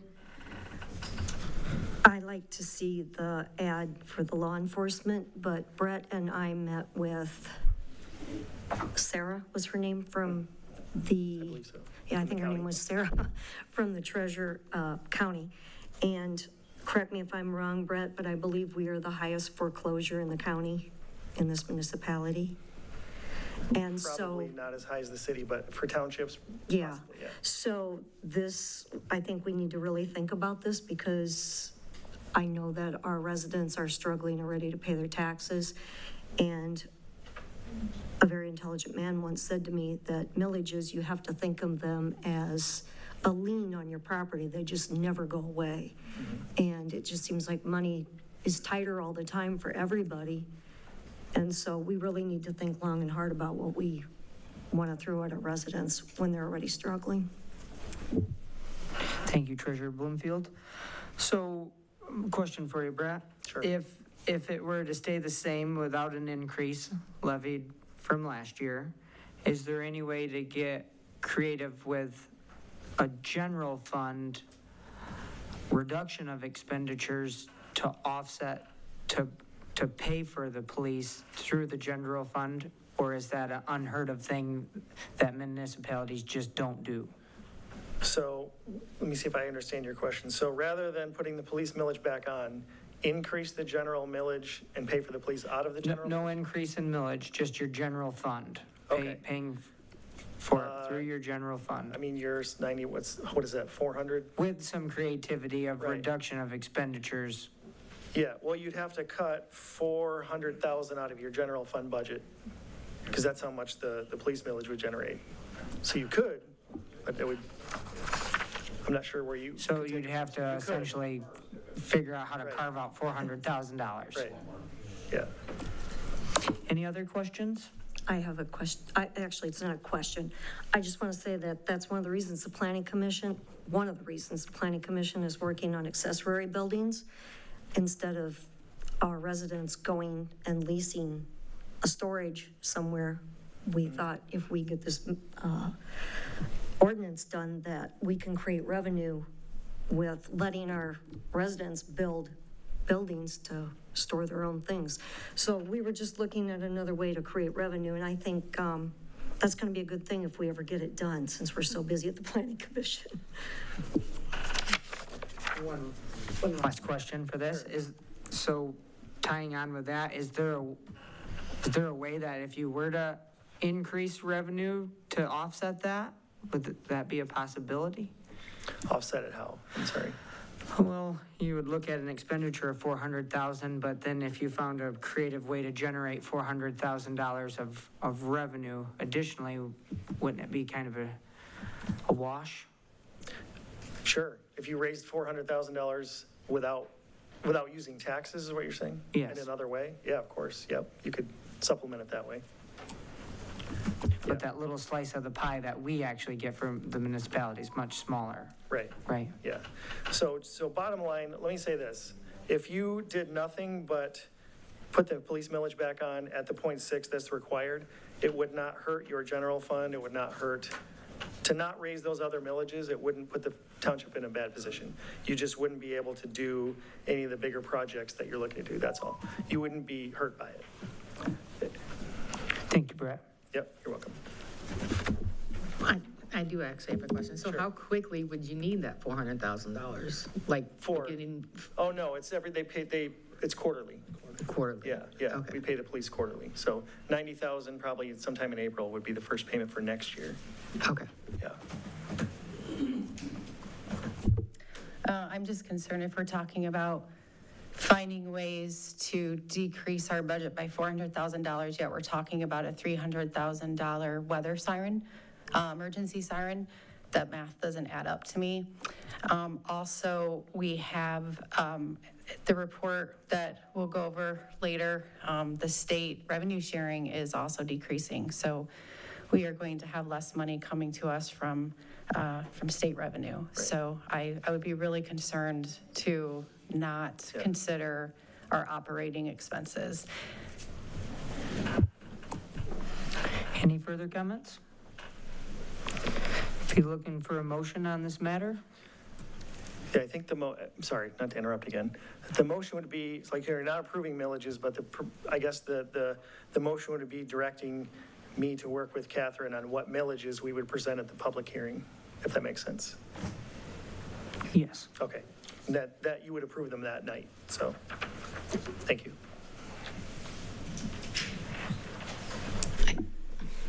I can make the motion. So I make a motion for Brett to work with Catherine to work on the millages. But we need to know the numbers, right? We have to select through the. We have we to have to pick some select the numbers, one. right? Yeah. Because Okay. we have to do a notice so everyone understands. We have to publish a notice in the newspaper ahead of time. There'll be a public hearing on the 29th, is that right, Brett? Well, I had it half right. Okay. So. Yeah, if you just, and you really only need to mention the township operating, the law enforcement and the senior, and the roads, because the library and the senior will be as presented, because that's what their boards want to levy. So then we need to vote on which column we're going to choose, correct? Or anywhere in between. Or what? Yeah, or anywhere in between. Those are just suggestions, so. Okay. You could do just adding the police millage back in at the full rate or just the 0.6, or you could specify what rate you want for each one, whatever you'd like to do. But I just need to know what numbers you want at the public hearing. Okay. That's all. Thank you.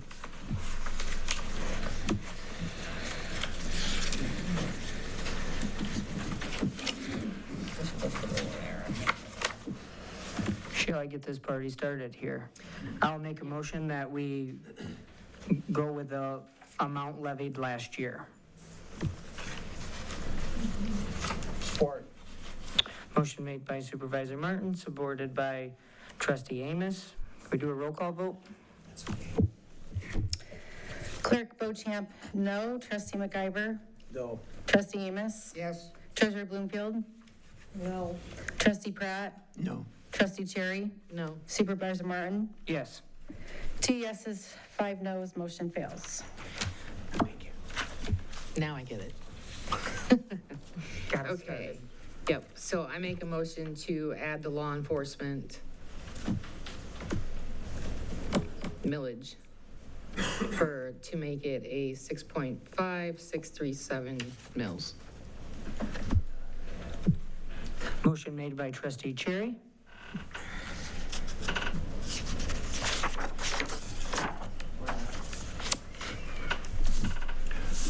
Support.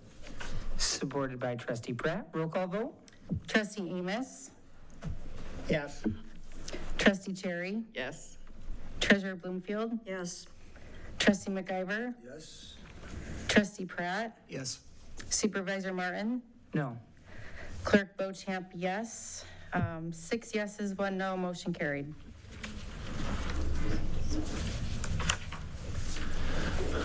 Thank you. And if it's all right with the board, I will work with Attorney Kaufman to get that published in the newspaper, and it will be at the next meeting. The public hearing will be scheduled for the next meeting. Thank you, Brett. Yep, thanks.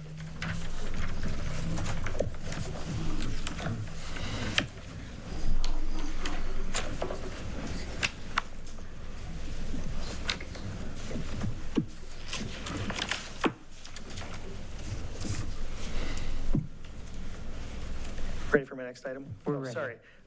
I was waiting for your prompt, my bad. Okay, so the next item is the summer tax collection agreement between Comstock Schools and Comstock Township.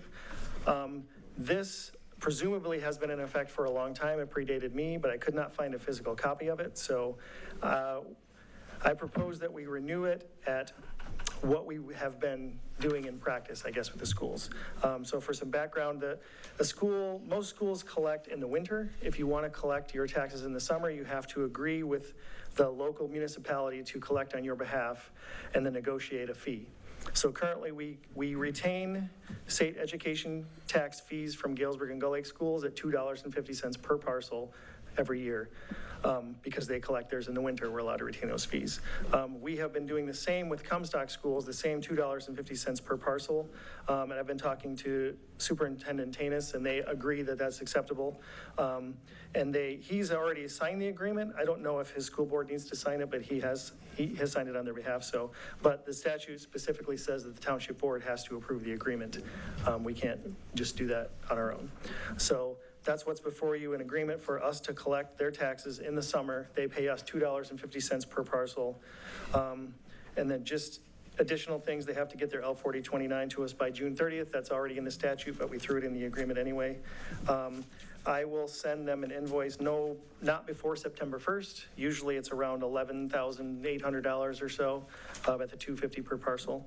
And then that goes into our tax collection fee revenue account. So, any questions on that? Trustee Cherry, do you have any questions? I do not. Trustee Amos? Trustee Pratt? None. Clerk Beauchamp? None. Trustee MacGyver? No, thank you. Treasurer Bloomfield? I do. How long have we been at 250, Brett? I'm assuming as long as the statute was created. Okay. I remember an MTA class with the treasurers where quite a few were charging $3. Right. So next year, I think we need to discuss raising that because it's another form of revenue for us. Yep. I mean, and we're paying our help more to do it, so I think that's something we need to look at for next year. We can certainly do the research. We just have to make sure we're not collecting more than what it's costing us to collect the taxes, because that would be against the statute. Okay. So we can look into it and see. Thank you. Yep. Thank you, Brett. Thanks. Moving along to superintendent, draft. Do we need a motion on this? Yep. Okay. Oh, I'm sorry. I'll make that motion. I move that we approve the summer tax collection agreement between Comstock Township and Comstock Public Schools as presented. Support. Motion made by Clerk Beauchamp, supported by Treasurer Bloomfield.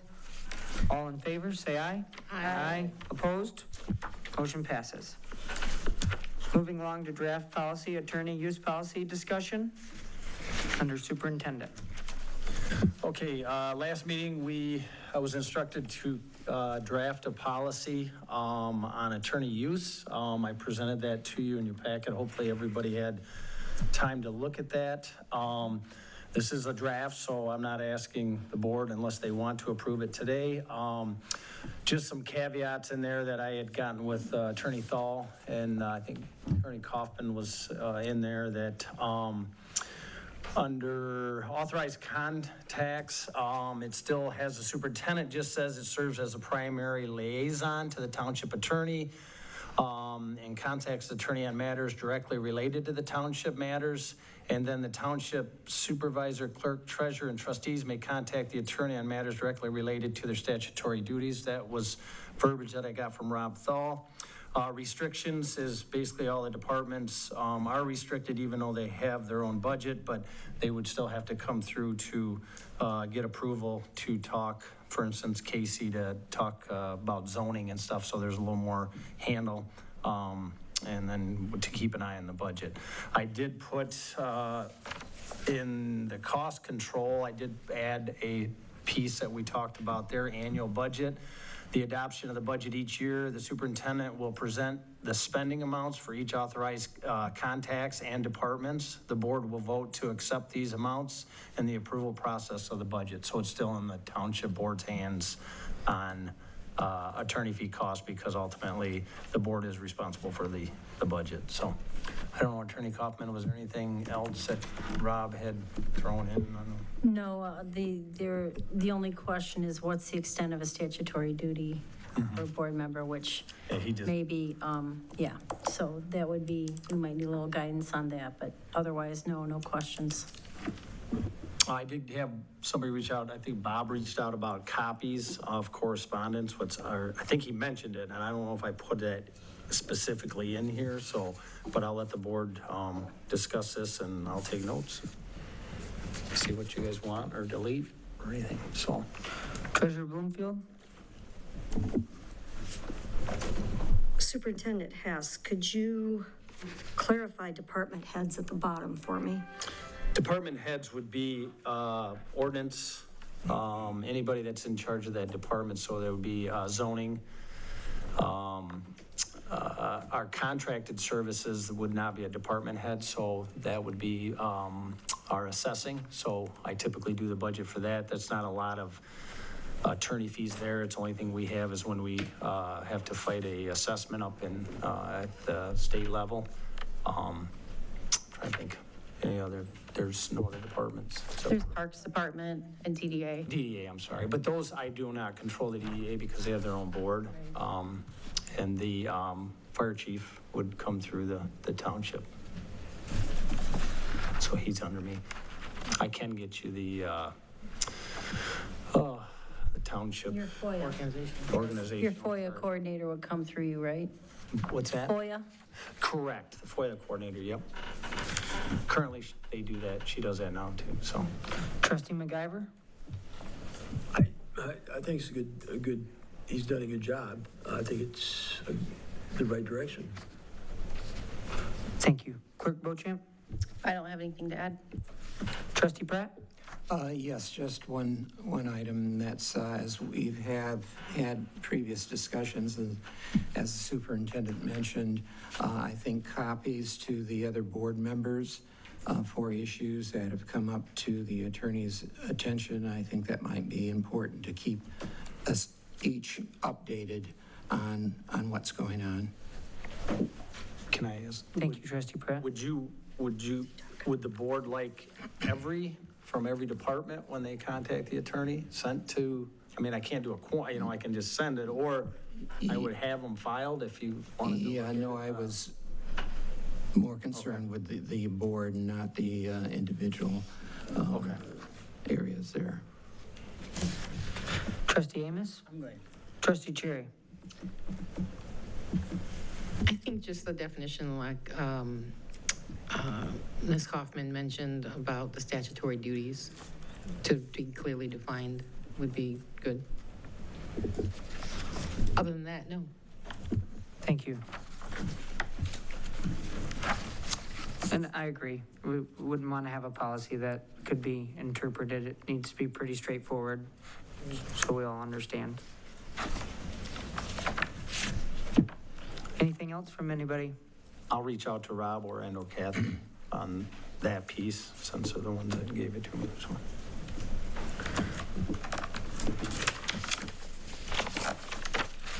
Other than that, that's the only thing. I bring it back to the board.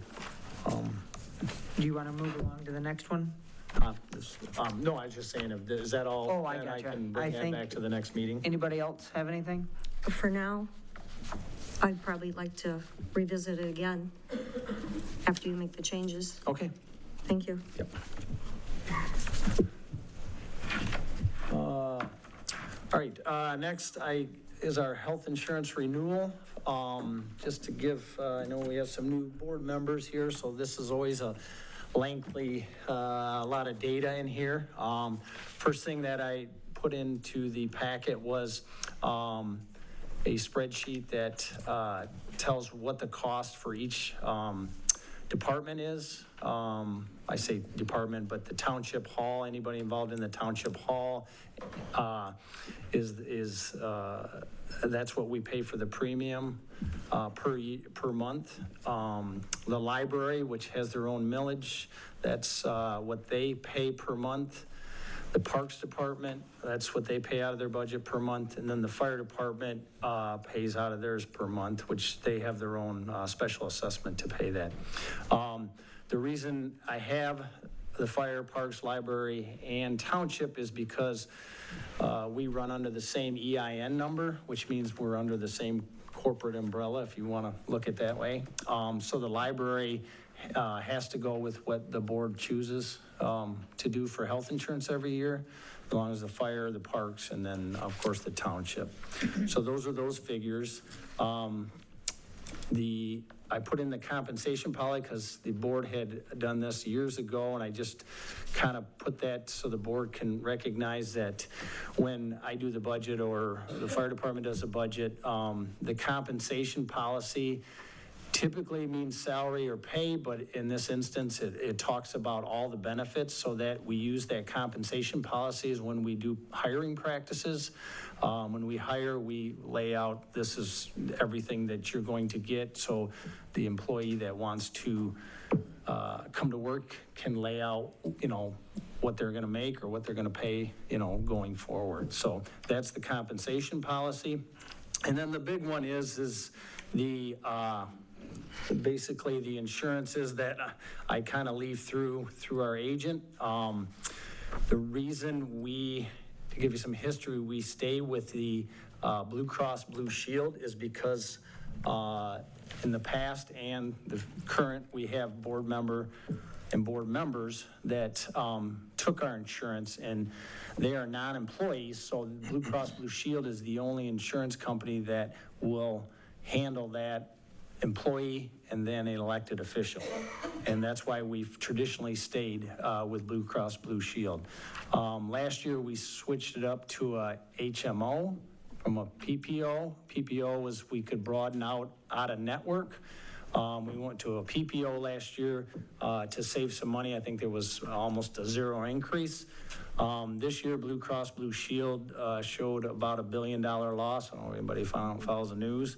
So that reflection this year was about a 16.5% increase. If you look at, I think it's page 96 on your packet. And I show the mapped renewal. The reason says mapped renewal is because they can change a little bit of the deductible, and it used to be for a single person 32, now it's 33. So they call it mapped because it's not the same, but it's kind of the same insurance that we've taken. There is some other insurances there. It just gets, and you can see the increase. You can see if we went to a traditional with not an HSA, because of the high deductibles, that would be like an HMO, only $500 deductible. That increase would have been $70,000, another $308,000 to the township. Typically, the dental and eye care doesn't go up that much. It went up just a minute amount. It's typically when we see increases, which we saw last year, but we kind of countered that a little bit. We see that in the medical piece. So there is, if anybody caught, there is a couple pages missing when you get to page, I think it's 2 through 5. I left that out because that just has our member level census, so it lists everybody's name, age, and everything. So I didn't want to be transparent and didn't want to put that out to the public. But if anybody wants to see it, it just tells, who we insure and what family members we insure. One thing that, unfortunately, on medical, it's age-based. So I can't tell you, this year if when we hire, the medical is age-based, and the older you are, the more they charge, and that's just the way the medical field can do things like that. So nothing with our employee base, but it's just, that's the way it is. So any questions before? Treasurer Bloomfield? I'm gonna guess the compensation policies, but where are we at with that when they do not take insurance with the stipends?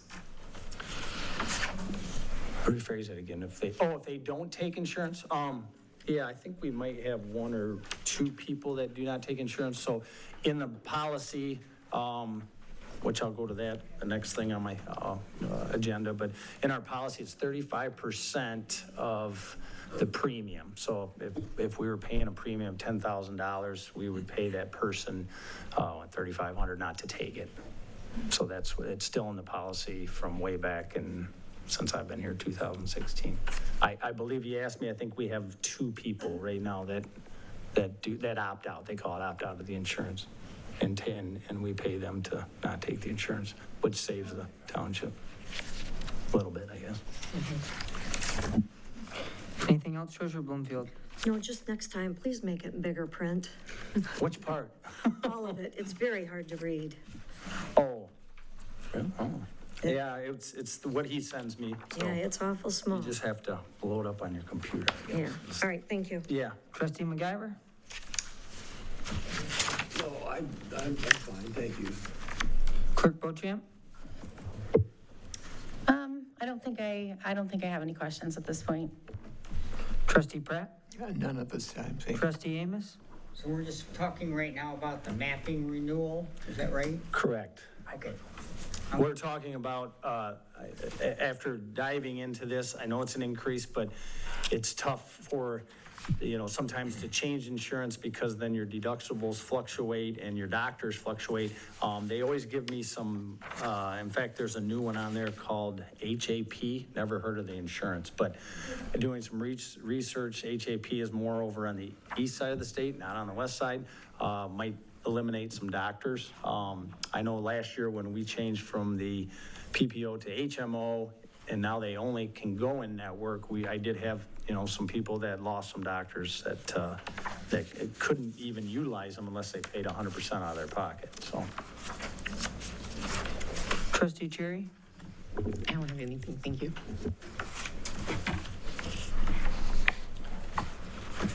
So let me explain that. So we have the healthcare renewal option. We have the resolution. That would be another different separate vote. The resolution is the state of Michigan says that according to the statute, the state of Michigan says you have to pay, the employees would have to pay 20% of the insurance premium. Since I've been here, the township has opted out of that, and when you opt out, it means that the township is paying the total insurance cost for the employees. And then, so that's the resolution to opt out. And then the third one was the renewal, or not renewal, it's because the board is separate. The board, I let you guys discuss because the clerk Beauchamp has the insurance, but that was in her original salary that they gave her, I guess, when for that term. But if the board wants to entertain insurance, then that's something separate the board would have to do under that policy, under the program, so. Anybody have anything? Yeah, I think it's, is it on the bottom? Oh, yeah, sorry.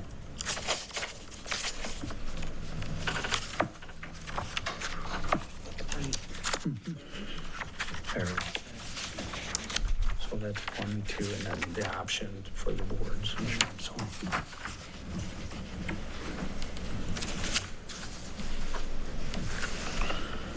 Anybody have any further questions? No.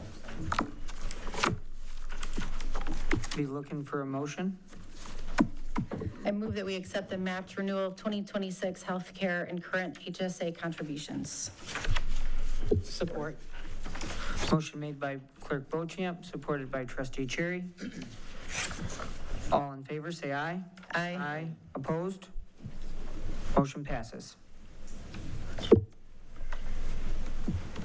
now we're moving along to waive to do full coverage. It's a resolution to opt out of PA 152 for the calendar year only, because every year you have to opt out, so it's specific. Treasurer Bloomfield, do you have any input? No. Trustee MacGyver?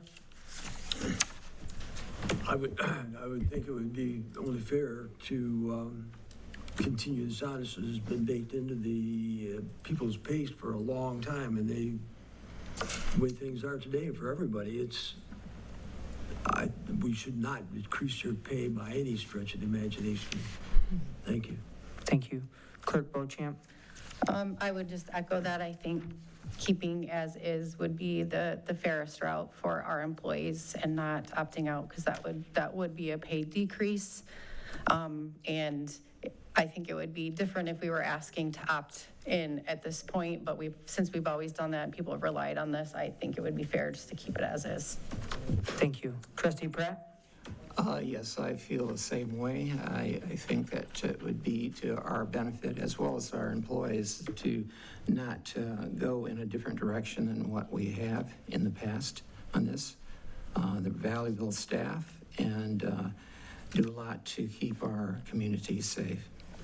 Thank you. Trustee Amos?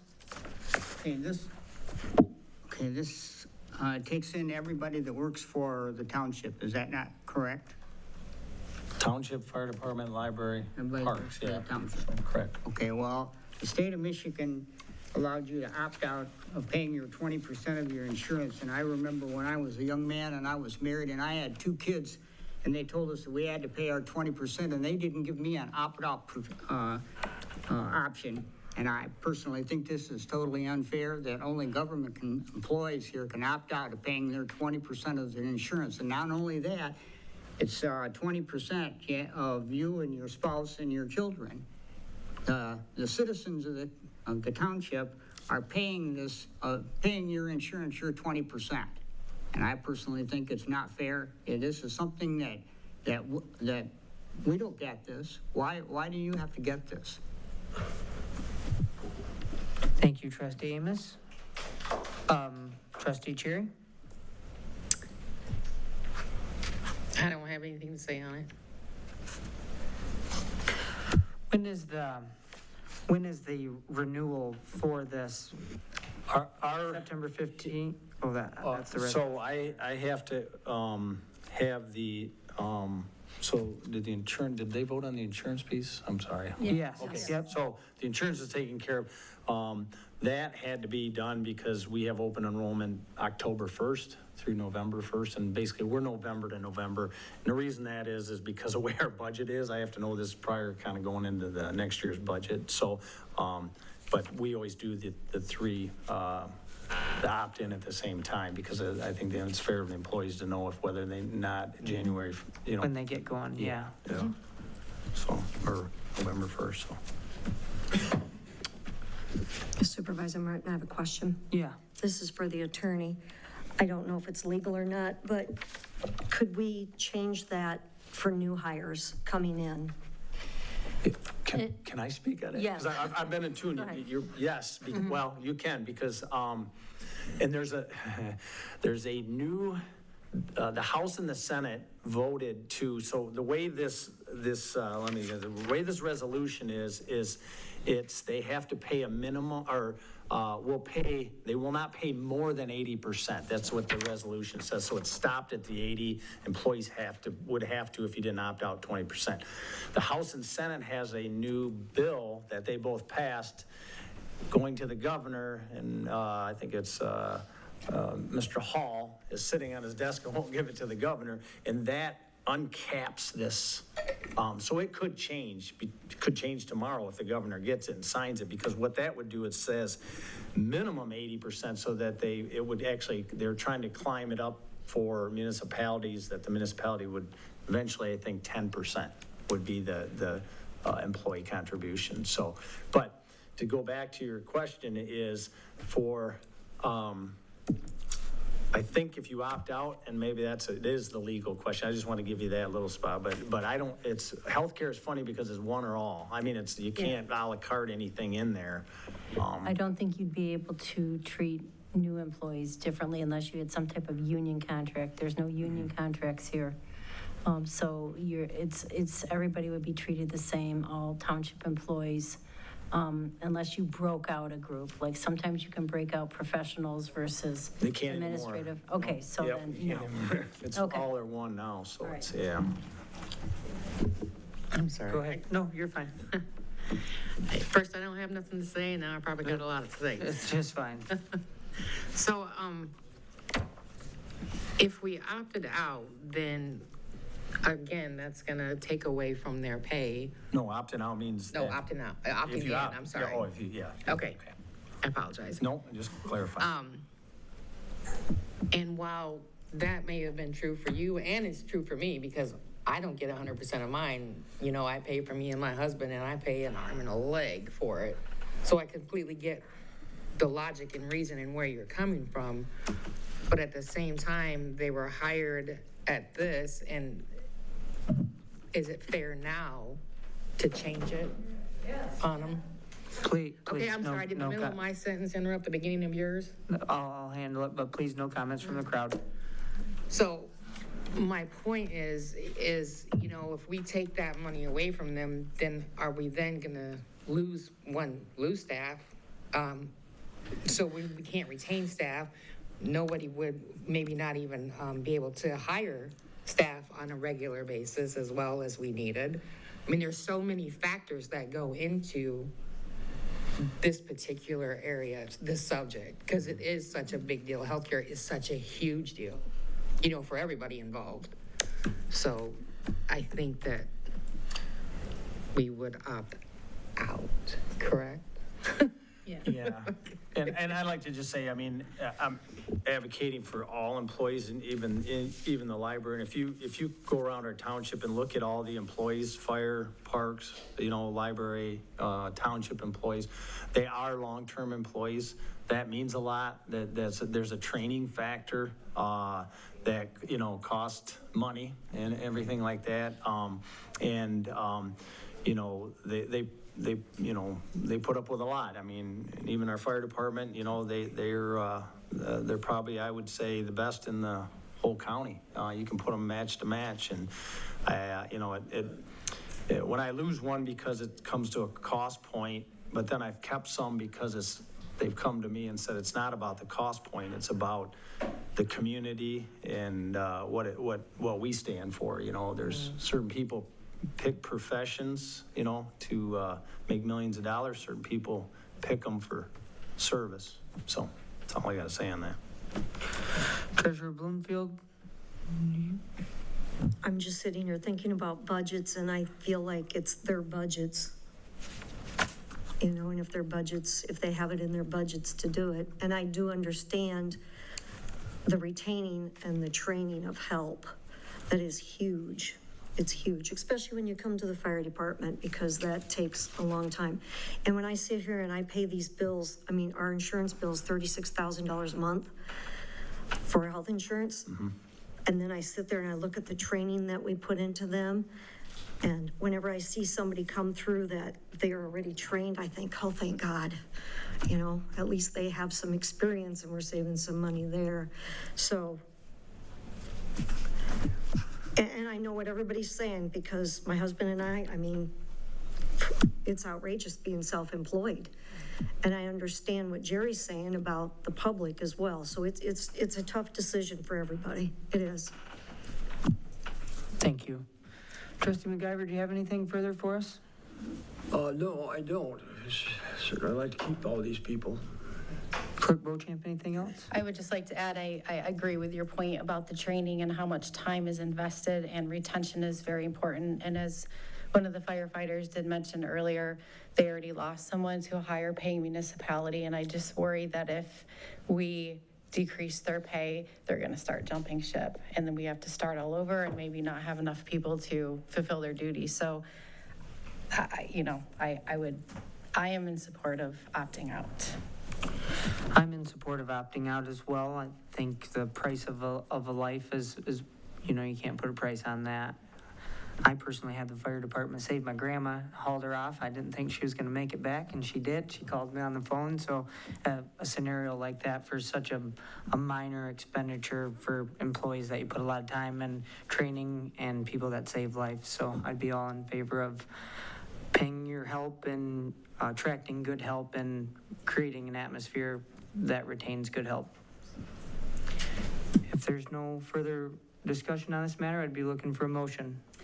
I move that we approve resolution 2025-17 to opt out of PA 152 for calendar year 2026. Support. Motion made by Clerk Beauchamp, supported by Trustee Pratt. All in favor, say aye. Aye. Opposed? No. Motion carries. Last thing is I always give the board the opportunity, if they want to entertain separate, it's the same healthcare, but it's kind of separate because you're non-employees. So every year I do that, so.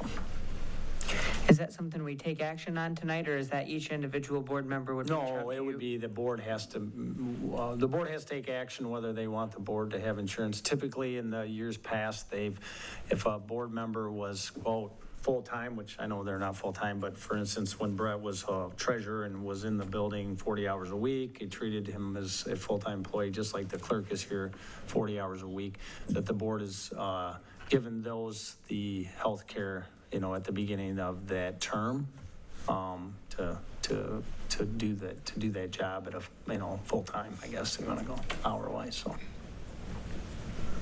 So I guess he's just saying that we would have to vote to allow board members, but you wouldn't have to take it. Each board member then could say, if we said yes, each board member could say, I don't want it, or my family could use it, that sort of thing. And being that there's some board members that are full-time, the board would, in order to give that person the benefit, the board would need to vote, and then the others could choose if they wanted to take it or not, essentially. No, the board already chose that at that point, but I always bring it back every year because I think it's fair that I bring it to, if they're offering insurance, I always bring it back to the board and typically they haven't entertained. Just to clarify too, it was already voted on the clerk as being full-time. I do have the option to receive insurance, but it would extend to all of you who are not in the office full-time. Thank you. Any questions? If not, be looking for a motion. I don't know how to word it. I don't know what motion would be. Well, you don't have to motion, I guess, for your motion to accept. Motion for board insurance, just the way that? Well, it's whether or not you want to make a motion to have the whole board have insurance, not. So essentially, quick question. So essentially, it would just, that motion would give the opportunity to let them have it if they so choose. Correct, yeah, and then that would allow me and Brett we'd have to put in the budget because that would, because it wasn't in there before, so. I see. All right, we'll give this a shot. I'll make a motion for the board to opt for health insurance. And now we can, after it's seconded, we can vote on whether or not we choose to go with that. Yep. Okay. Motion on the table, looking for a second? Support. Motion made by trustee Cherry, supported by clerk Beauchamp. All in favor, say aye. Aye. Opposed? Opposed? No. Opposed? 2 opposed? Yeah. Cherry Bloomfield? Yes. Okay. I guess I'm confused. Okay, so that motion was to give the board health insurance. Right, okay. So that motion I did it passed? right. Is that what I'm hearing? The motion did pass. Yep. Okay, so that passed, so I will get with the board, just call me in my office if you would like the health insurance, so I can do the paperwork. I don't. Couldn't respond to that now? Yeah, you don't have to. Oh, you don't have to No. say at the moment. If you want, you would just get with Scott. And to go back to Treasurer Bloomfield, that because you're not part of the employee handbook, the 35% opt-out is not available. I think we got that discussed, you and I, when I got elected, and I about fell out of my chair. All right. So next on my agenda, I think, is I reached out to, I think I mentioned to this board, I've been looking at a professional to kind of go through our employee handbook to make sure that we're up to date on everything. I look at it, but it's always good to have a professional. This Dory HR Consulting, Christine Cunningham has been doing this for municipality for about 29 years. This would look at, I guess, some voids that we encountered this year with some employment things, just to tighten that up. And then to review any current laws that we have, if things changes, like I was talking about the insurance, if that ends up changing. So this would be going through our whole handbook, and then with her suggestions. I do know, to touch on Claire Bloomfield, I know that some of the other municipalities, when they do start new employees, their pension contribution is different. I know that's legal to do. They don't start them in at a certain percentage of contribution. So those are some things we'd be looking at. We could look at the opt-out policy, different things, and then we'd bring a draft back to the board for adoption and changes.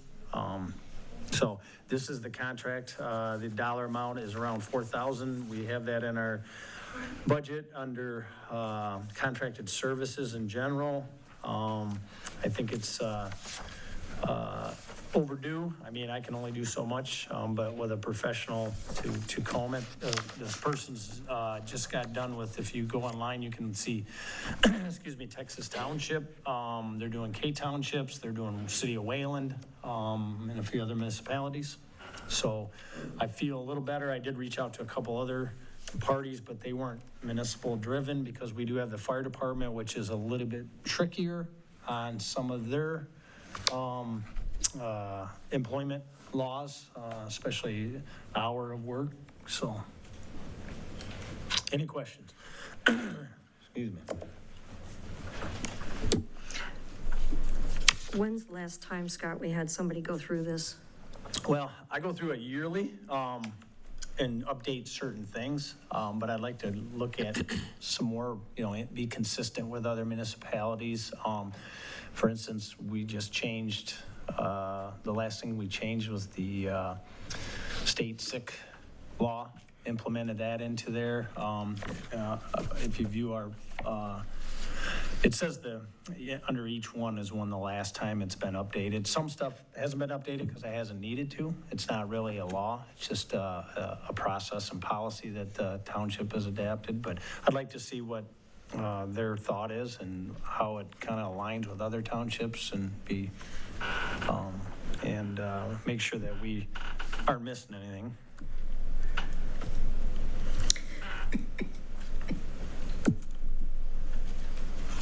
I just want to say that this is one of those things where, and I don't know if you did, but this is one of those things where I would like to have our procuring policy in order. So we were getting bids to do some of these things instead of just taking people, even though I know that you've stated they've done a lot of the local other municipalities. Yeah, and that's what my concern, because I mean, I could throw this to an attorney, but no, some attorneys do this, but it would cost a lot more money than just a professional consulting. But when it all says and done, I still have to give it to the attorney to do a once over.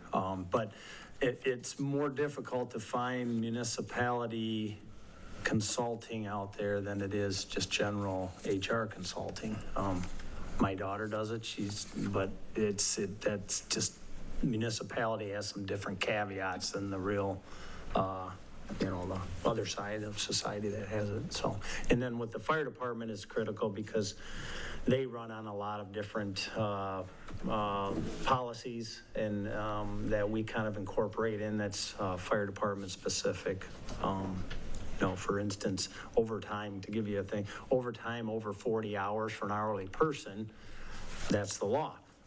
Fire department's 48 hours, well, it's 212, or, it's a different formula because of their, the way they're structured. So they run on a lot different HR. So we blend those two policies together in our book, and but we always want to make sure we're going to keep up on that.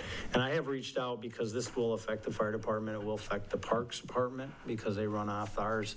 That unfortunately the parks does get their funding through the township, so it's kind of a wash where they could contribute some for this consulting. So. And does the fire department contribute anything? Yeah, well, they contribute to they used to contribute to a administration fee for me, so that's kind of the wash through there, but they see the value, so. Trustee McIver, any questions? No, it wouldn't be a bad idea to have Scott get some updated, somebody to talk to about the HR stuff. I'm sure there's always things changing, and it's always good to have somebody to talk to that might be up to speed on the new stuff. Yeah, and it'd protect our community. We had an incident, and I got an email said, do we have this in our employment policy? We don't, but here's how we went through it. But some of those things need to be put in there for when I'm gone or, future to make sure that we have, that this policy's tight. So Clerk Bochamp, anything? I was just going to kind of touch on that subject, that we obviously had a scenario that was not addressed in our policy book. So I do think that we do need some updating, and we really need someone who is versed in HR laws to do that updating. So it sounds like a good idea to me. Trustee Pratt? Nothing outside of saying that I support this effort. I think it would be beneficial to us all, and that's it. Trustee Amos? I'm good. Trustee Cherry? Just mimicking what everyone else said, support, because laws change constantly. And so we can never, be safe at that point until we continually update things. So, yeah. Be looking for a motion? I move that we have the superintendent enter an agreement with, is it Dory? Yep. Dory HR Consulting to review and edit Township Personnel Policy Manual. Second. Motion made by Clerk Bochamp, seconded by Trustee McIver. All in favor, say aye. Aye. Opposed? No. Motion passes. Just under superintendent report, I kind of went through, we do have curbside pickup going on right now, so that started on Monday. Last year we had a lot of curbside pickup, so it lasted about 2 weeks, so be cautious that it could last that long, depends on how much we have.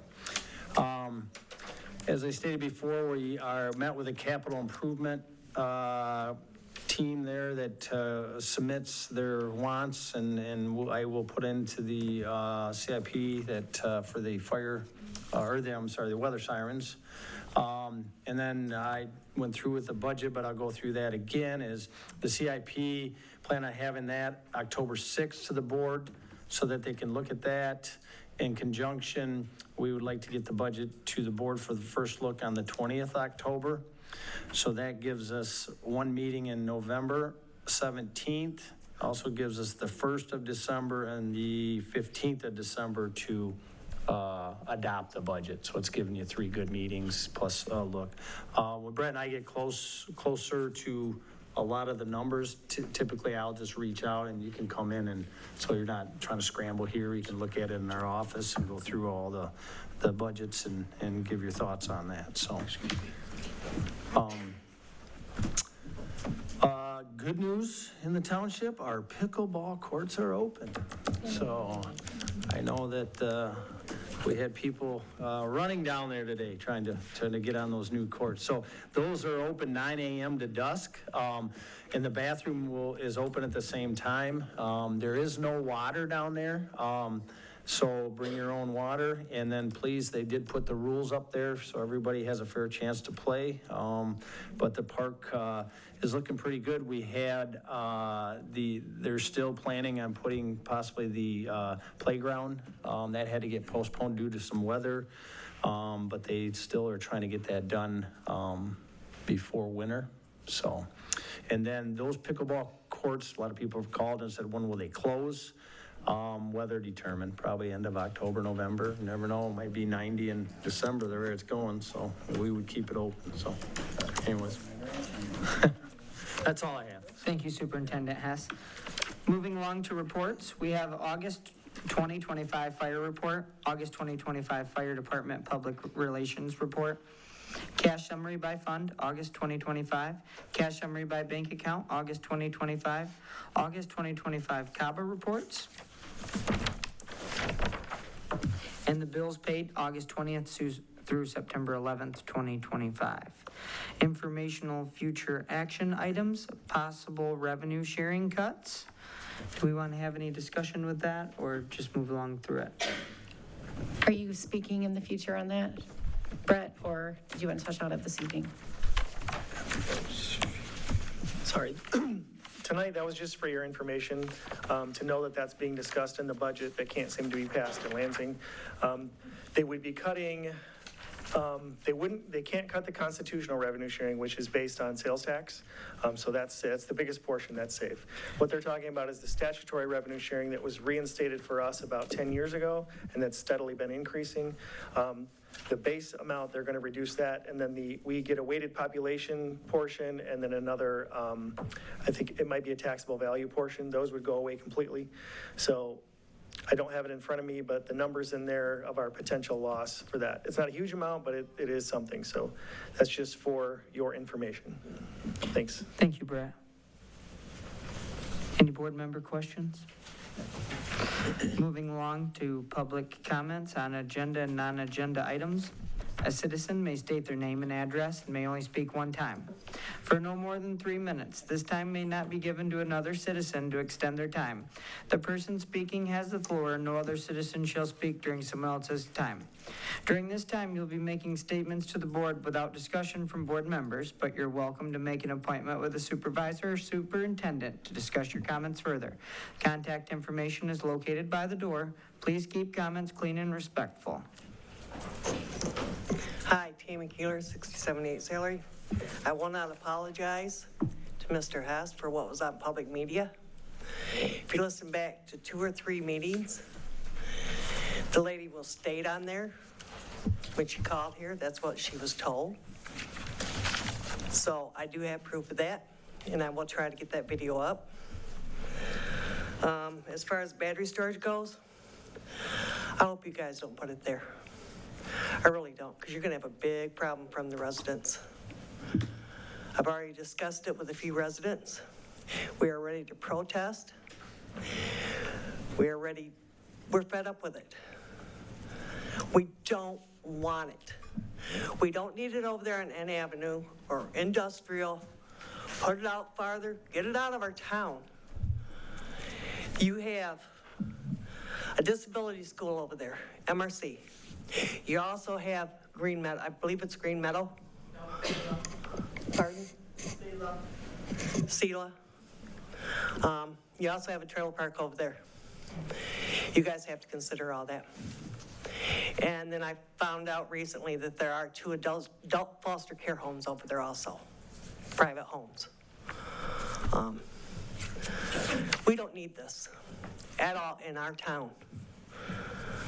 We have fought too hard to get to where we're at. Think about the future of your children. Think about the future of our children, our grandchildren. Stop and think about this. You guys are putting them in danger, and the residents are ready to fill out paperwork for child endangerment. I don't know who's going to get that charge. So try us. Thank you. Thank you, ma'am.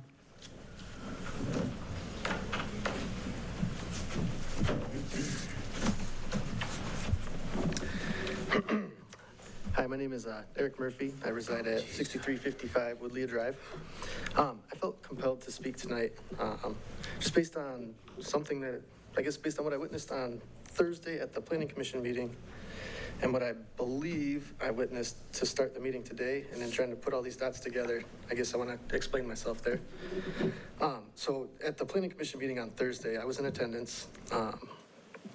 Sarah Martin came in and explained, I believe there's like it looked like maybe some new case law was available about what a township is and is not allowed to put on as a restriction on businesses based on their usage permitting.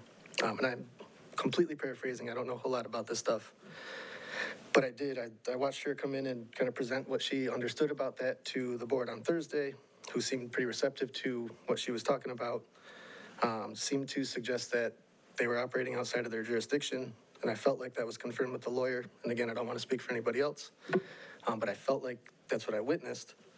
And I also felt like the recommendation then was for us at the meeting today to address those things and to take care of them, because it would show that we're acting in good faith as a community with business partners. And so I believe I saw Treasurer Bloomfield ask to add that to the docket today. And it appears as a witness then that was shut down, and somehow we're able to kick the can further down the road and not address a very real concern that was brought up that makes it look like we're kind of operating outside of our legal jurisdiction. And so as a citizen who's paying taxes in, and I understand that we're in a litigation involving that, if that is the case, I do find it disappointing that we're not seeking to rectify that as quickly as possible, because I think that would show that we are acting in good faith and helps kind of hold on to our money if we're in a lawsuit that's being contested. So I don't know if that's exactly what I saw, but I kind of felt like that's what I witnessed, and I wanted to bring that to the attention and just say that if that is what I'm seeing, I would really prefer that our board could get it together, make sure we're treating people correctly, and address those things in a timely manner. Thank you. Thank you, sir.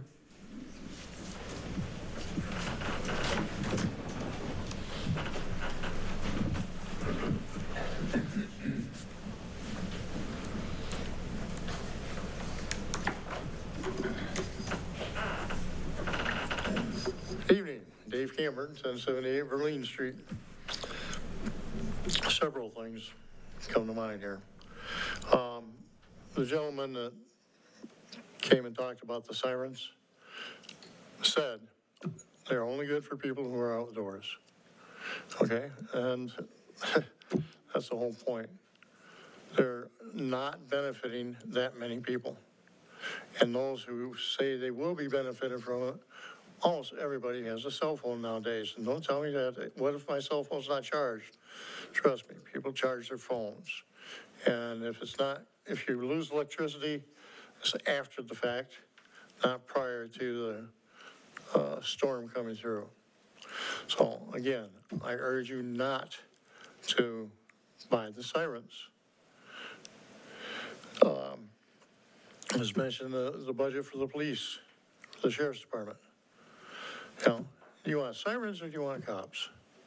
Personally, I'd rather have law enforcement in our community than sirens that may not ever get used. So think about that, please. As far as the employee insurance goes, Mr. Amos, thank you. Back when Governor Snyder and our state legislature changed the rules, said that municipalities and counties can't pay more than 80%, with a few exceptions, we all took a hit. I was a county employee, firemen, cops, all the county employees, all the city employees, municipalities all over the place took a hit. And yeah, it affected my paycheck severely. So on the one hand, I don't think it's fair if you're given a compensation package with that in mind to take it away. On the other hand, everybody else got hit. There were no exceptions made when this went on, in spite of all this protesting and what happened. In addition, on the insurance, from what I heard tonight, now all members of the board can apply for insurance. Is the township going to cover all the expenses and cover all of your families? I don't know. Full-time people, the clerk or full-time people should probably have insurance. But if you're just working a few hours a month or less than full-time, I don't believe you should be compensated for that. I'm real curious what's going to happen with the board. Did you guys just vote to give yourselves insurance at the cost of the township? Who's going to opt out if you're going to cover 100% of their insurance? The treasurer, she stated she and her husband, because they're independent business people. Thank you, sir. Seriously. Thank you.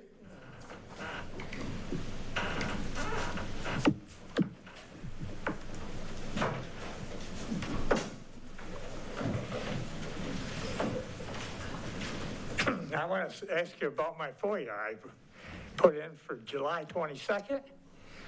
I paid the bill on August 19th. I still have not received it. And if it goes for these guys in their insurance, they need to speak up and pay. You know, 80%, that's what I had to pay. And then you guys don't need it all for free. Come on, quit whining about it. Pay your 20%. So you lose a little bit of money, big deal. And if it comes to a fire... Address the board, please.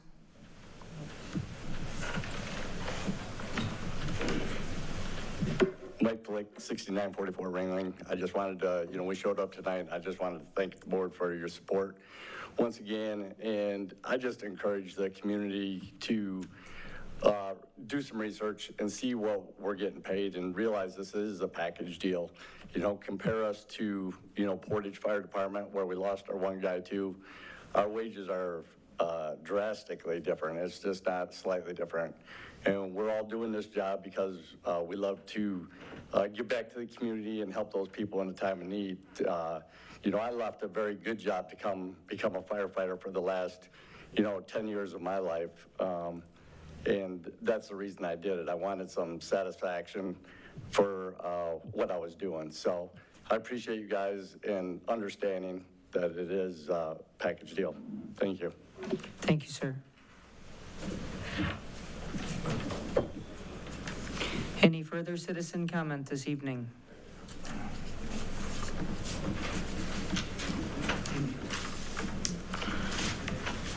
Moving along to members' comments.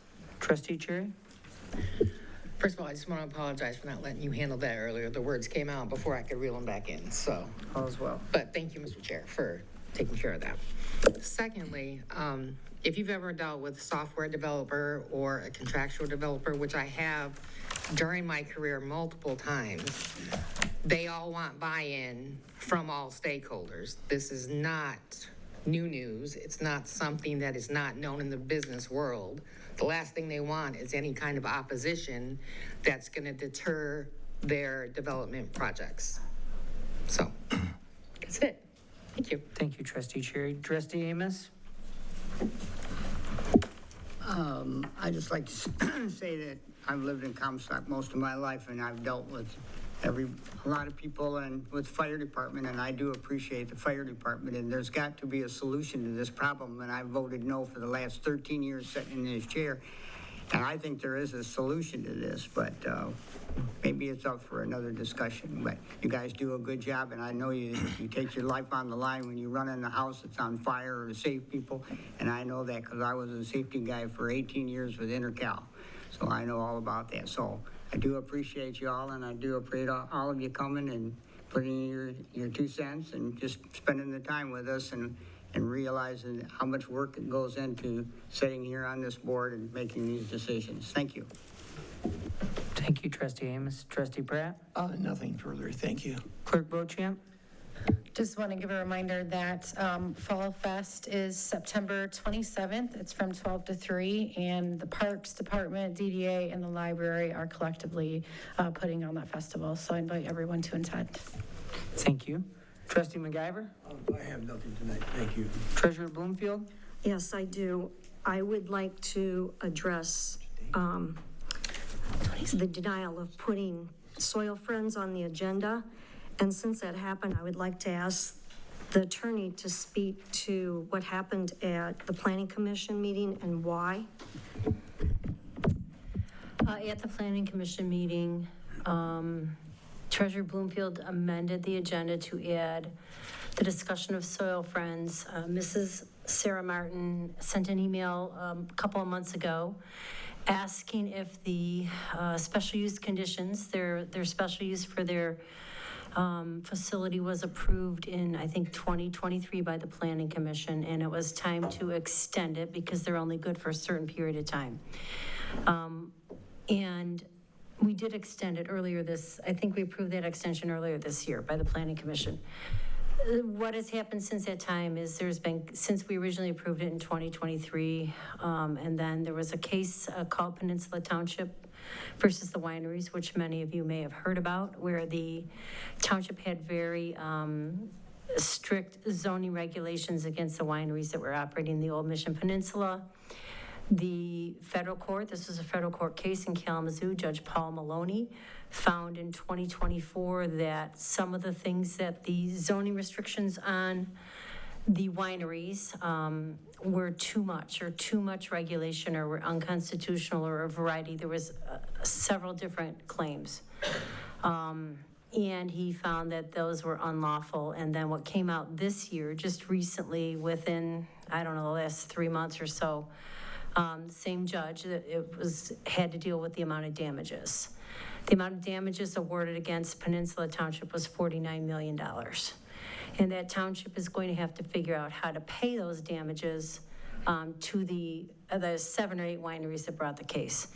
Some of the decisions in that case had to deal with what you can do when you have a liquor license. And some of them, in terms of Mrs. Martin had asked in her previous email a couple months ago, can we amend our special use approval based on the court's decision in this case?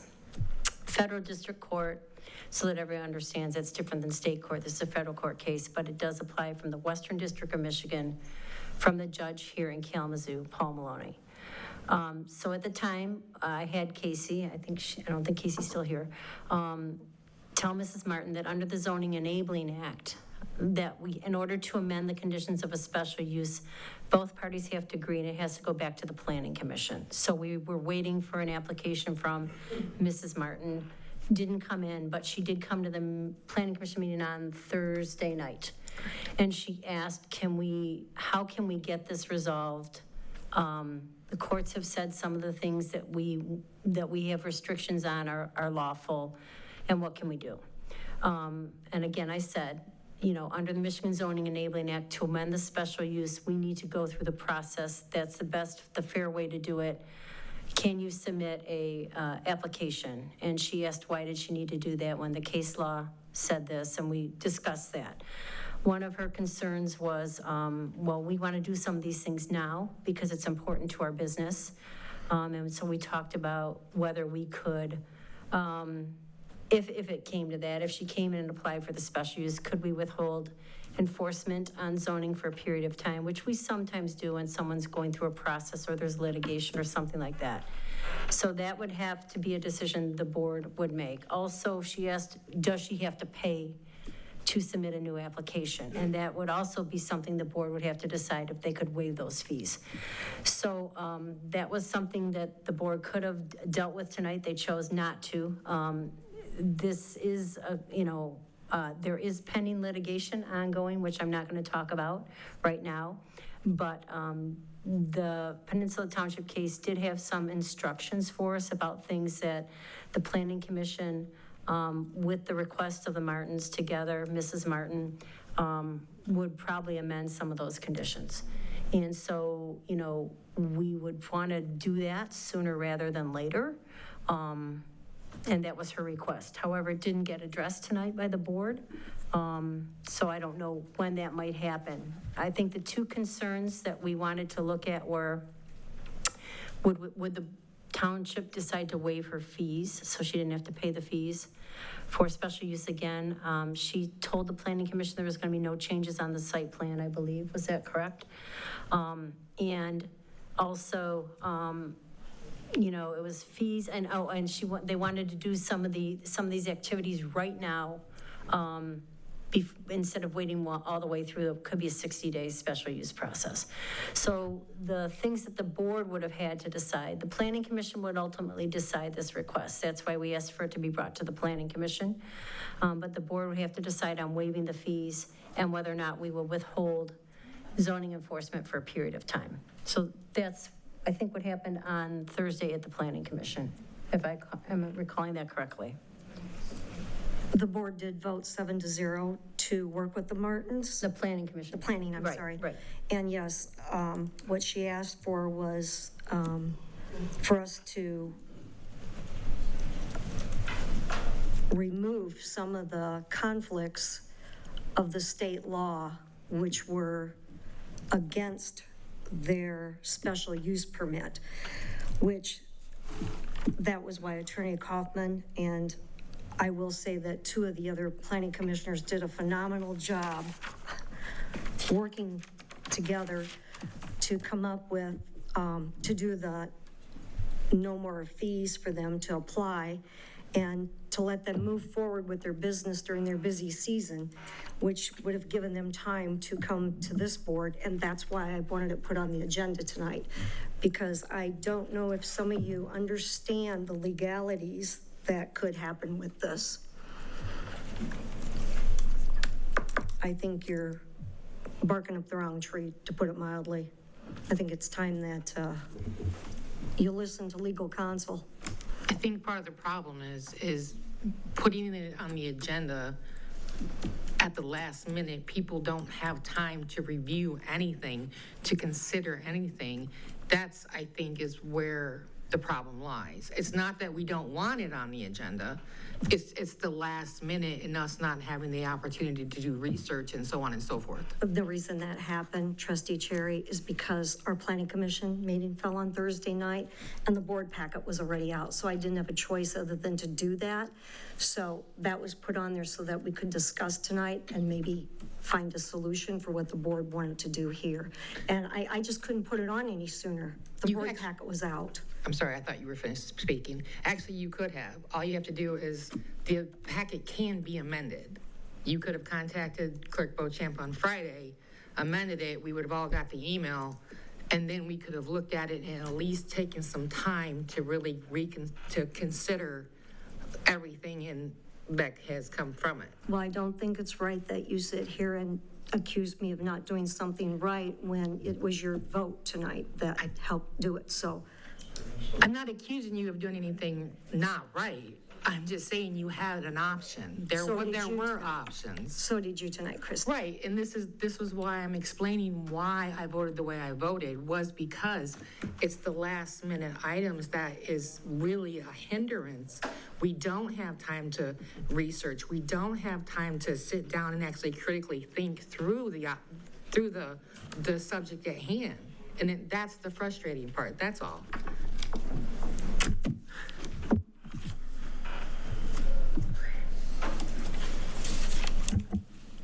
What a good meeting tonight. This meeting is adjourned. Okay, 8:40.